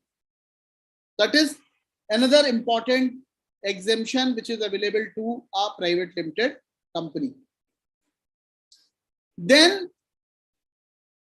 there may be one exemption which is a small exemption which can be in respect of placing your financial statement, consolidated financial statement or accounts of your subsidiary on your website. Majority of the private limited companies are not having the website. In any case, that is not applicable. But even if you have a website, even then you are not required to have the disclosure on your website. That is section 136. Now, under section 160, there is one more exemption, that if you want to place your candidature in place of person other than retiring director, if you want to make the appointment of regularization, what will be the agenda item? Agenda item will be regularization of a director. I appointed Mr. A as a director, and at a AGM I am appointing. Do I need to comply the provisions of section 160? Answer is yes, you are required, but deposit of money is not required to be made. You will be required to take the candidature, but as far as the deposit of 1 lakh rupees is required, which is in case of a public limited company, is not applicable for a private limited company. That is the exemption that has been given. Similarly, there are a couple of exemptions from the restrictions on the powers of the board, like section 180. 181A says that if I want to make a sale, disposal, lease of my assets, now if I want to sell my undertaking, I need to go to shareholder. If I want to borrow money more than 60% of paid up share capital and free reserve, if I do investment, all these items require the shareholder approval beyond a particular limit. In case of a private limited company, I need not follow any of such type of restriction. Board is competent enough to do that appointment, do that transaction. Another interesting point is with regard to the managing director appointment. Now, most commonly non-complied. Though the provisions of section 196(4) regarding the appointment, that is appointment requirement, that the appointment will be done at a board meeting and will be required to be approved by the shareholder at a general meeting. What 196(4) says? Two things, that board will make the appointment and shareholder will give their approval on the same. And your terms and condition will be subjected to the shareholder approval. These things are not applicable on a private limited company. Mistake is done that in private limited company, we are designating a person as a managing director irrespective of period. Whereas provisions of section 196(1), 196(2), 196(3) are very much applicable on a private limited company also. So I cannot appoint a managing director for period more than 5 years. So those people who have not done that compliance need to understand that these provisions are not exempted. The exemption is also not in respect of disqualification. 196(3) provides for certain disqualification, that if you are of unsound mind and so, in addition to what is provided in section 164, if you fulfill any of these criteria, then you are disqualified from becoming a director. 197 regarding the payment of remuneration in any case is not applicable on a private limited company. So whatever amount you want to pay to a private limited company, you can pay. The companies who have wrongly structured their company as a public limited company, they need to rethink about the change of the structure, because they will get a relaxation in the payment of managerial remuneration also. There is one more small exemption in respect of filing of MGT 14 in respect of items which are required to be passed under section 179(3), which are using the powers of the board, right? So there are some 2-3 items, like if I pass the financial statement, if I'm a public limited company, if my board approval has given the approval of the financial statement for the year ended 31st March 2022, if they have approved my board report, all these resolutions are required to be filed with the registrar within 30 days from the date of meeting in form MGT 14. But if I am a private limited company, I am not required to file these resolutions. But mind you, The other resolutions which are covered in section 117 will continue to be filed. That is, if you are passing any special resolution, if you are passing any appointment of managing director, right? You are not exempted from that. You are still required to file. Now, many of the professionals are missing this point and they are believing that nothing is required to be filed, which is not the case. So I think I've covered by and large majority of the exemptions which are available for the private limited company. I'll take another 5-minute time for briefly summarizing the small company exemptions also. So these are exemptions in the second basket. A small company, we understand, only private limited company can be a small company. If you are a holding company, subsidiary company, section 8 company, if you are a company governed by special act, you cannot be a small company, right? And whenever you will cross your threshold, you will convert yourself from the small company to the normal company and benefits will go away. Which all companies can be small? Your paid up capital does not exceed 2 crore or higher amount as may be prescribed, or your turnover does not exceed 20 crore or higher amount as may be prescribed in the previous financial year. So if these two criteria are met, means if either of the criteria, that means your capital is, let's say, less than 2 crore. If your capital is, let's say, only 10 lakh, but your turnover is more than 10 crore, you are not a small company. To qualify as a small company, you need to fulfill both of the criteria. Then only you will be fulfilling these requirements. Otherwise, you will not be. Now, what is one-person company? As the name suggests, there is only one person as a member. There is no restriction on the number of directors. I can be a sole member, but I can have more than 2 directors or more than 1 director. Not necessary that I will have only 1 director. Only natural person who is an Indian citizen can form a one-person company, and it is mandatory that he has to give a nominee, right? Who will be resident? Resident means person who has stayed in India for 120 days in the preceding financial year. And natural person will be able to form only 1 OPC. Minor cannot be a member or he cannot be a nominee also. Further, you cannot form an OPC, you cannot convert it to section 8 company, right? You can have 1 or more director. You cannot carry the NBFC business. Your memorandum will indicate as to who is a nominee, and prior consent of nominee is required to be obtained. Now let's come to exemptions, which are some 8-10 exemptions are there for the small companies and the one-person companies also. So as against the requirement of minimum 4 meetings in a year, here the small company and OPC are required to have only 2 meetings in a year.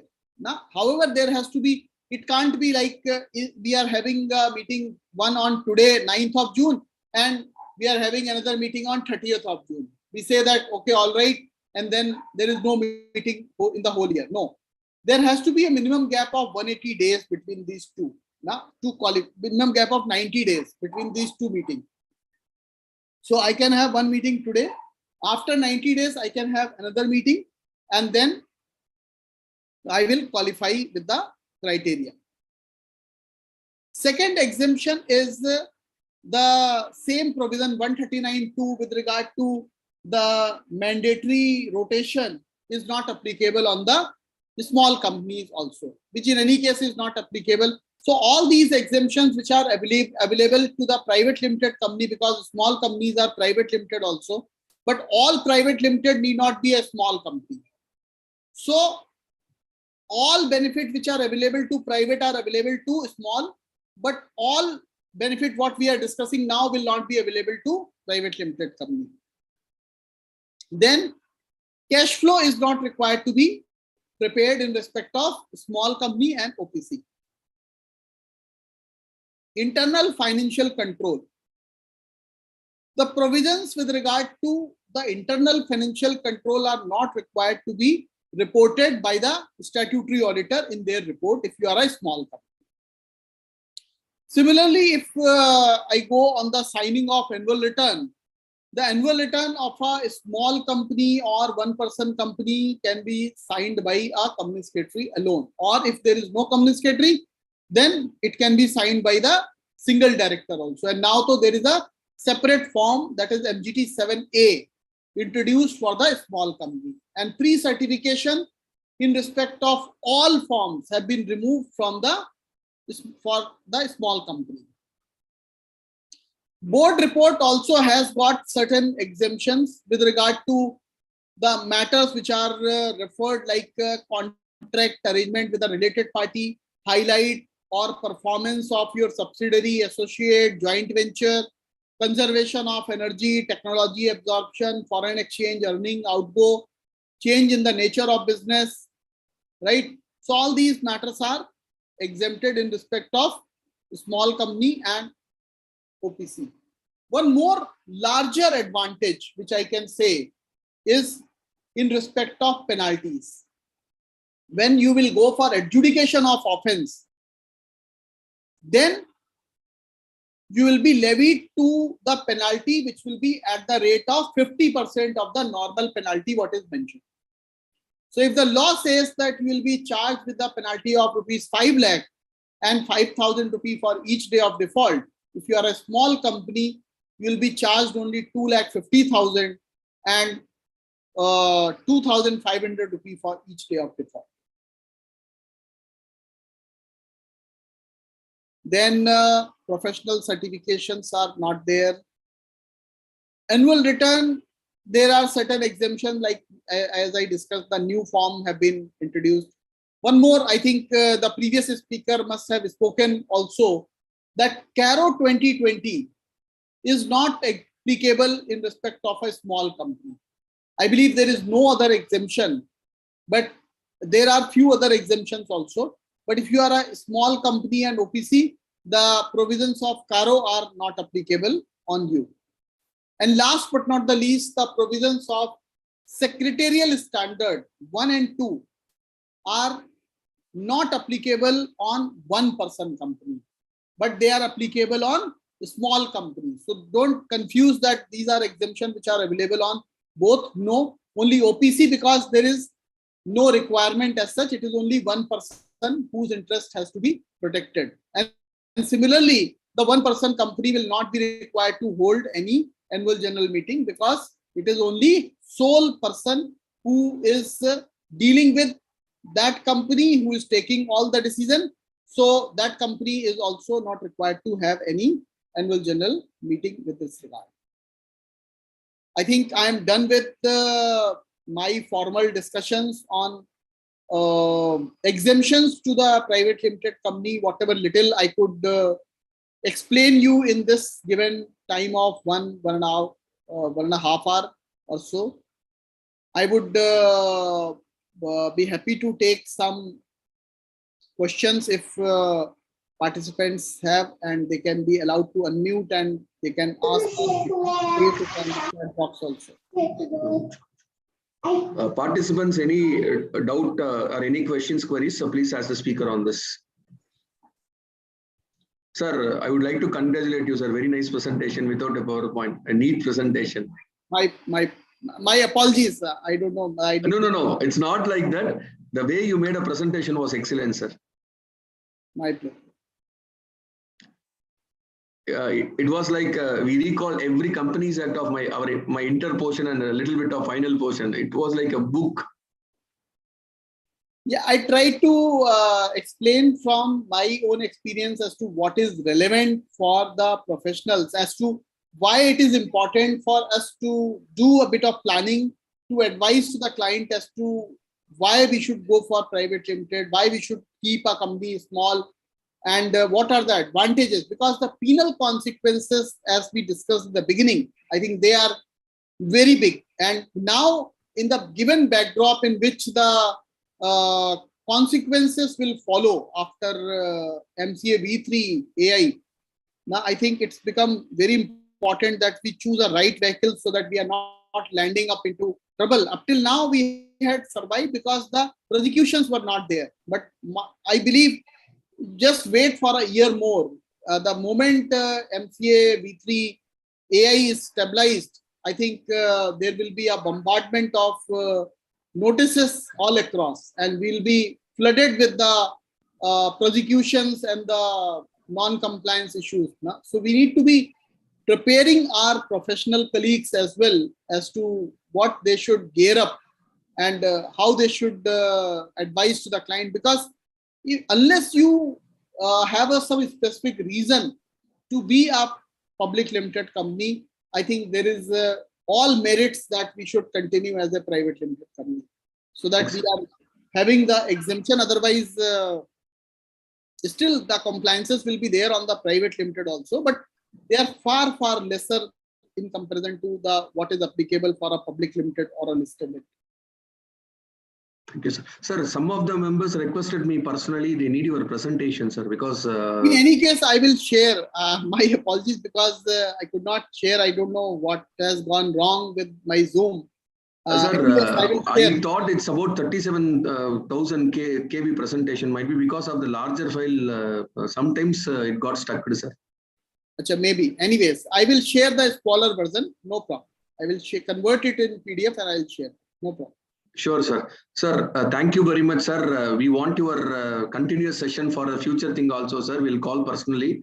Definitely, sir. Kindly address us for both the branches, sir. So I personally thank Amit Gupta ji for the nice presentation. Within the short span of time, he had accepted our invitation and he had presented very nicely on that topic. So I request on behalf of both the branches, I render my vote of thanks to Amit Gupta ji. Thank you very much, sir. My pleasure, sir. Thank you. Thank you to all the participants. Thank you, sir. Thank you. Thank you. All right.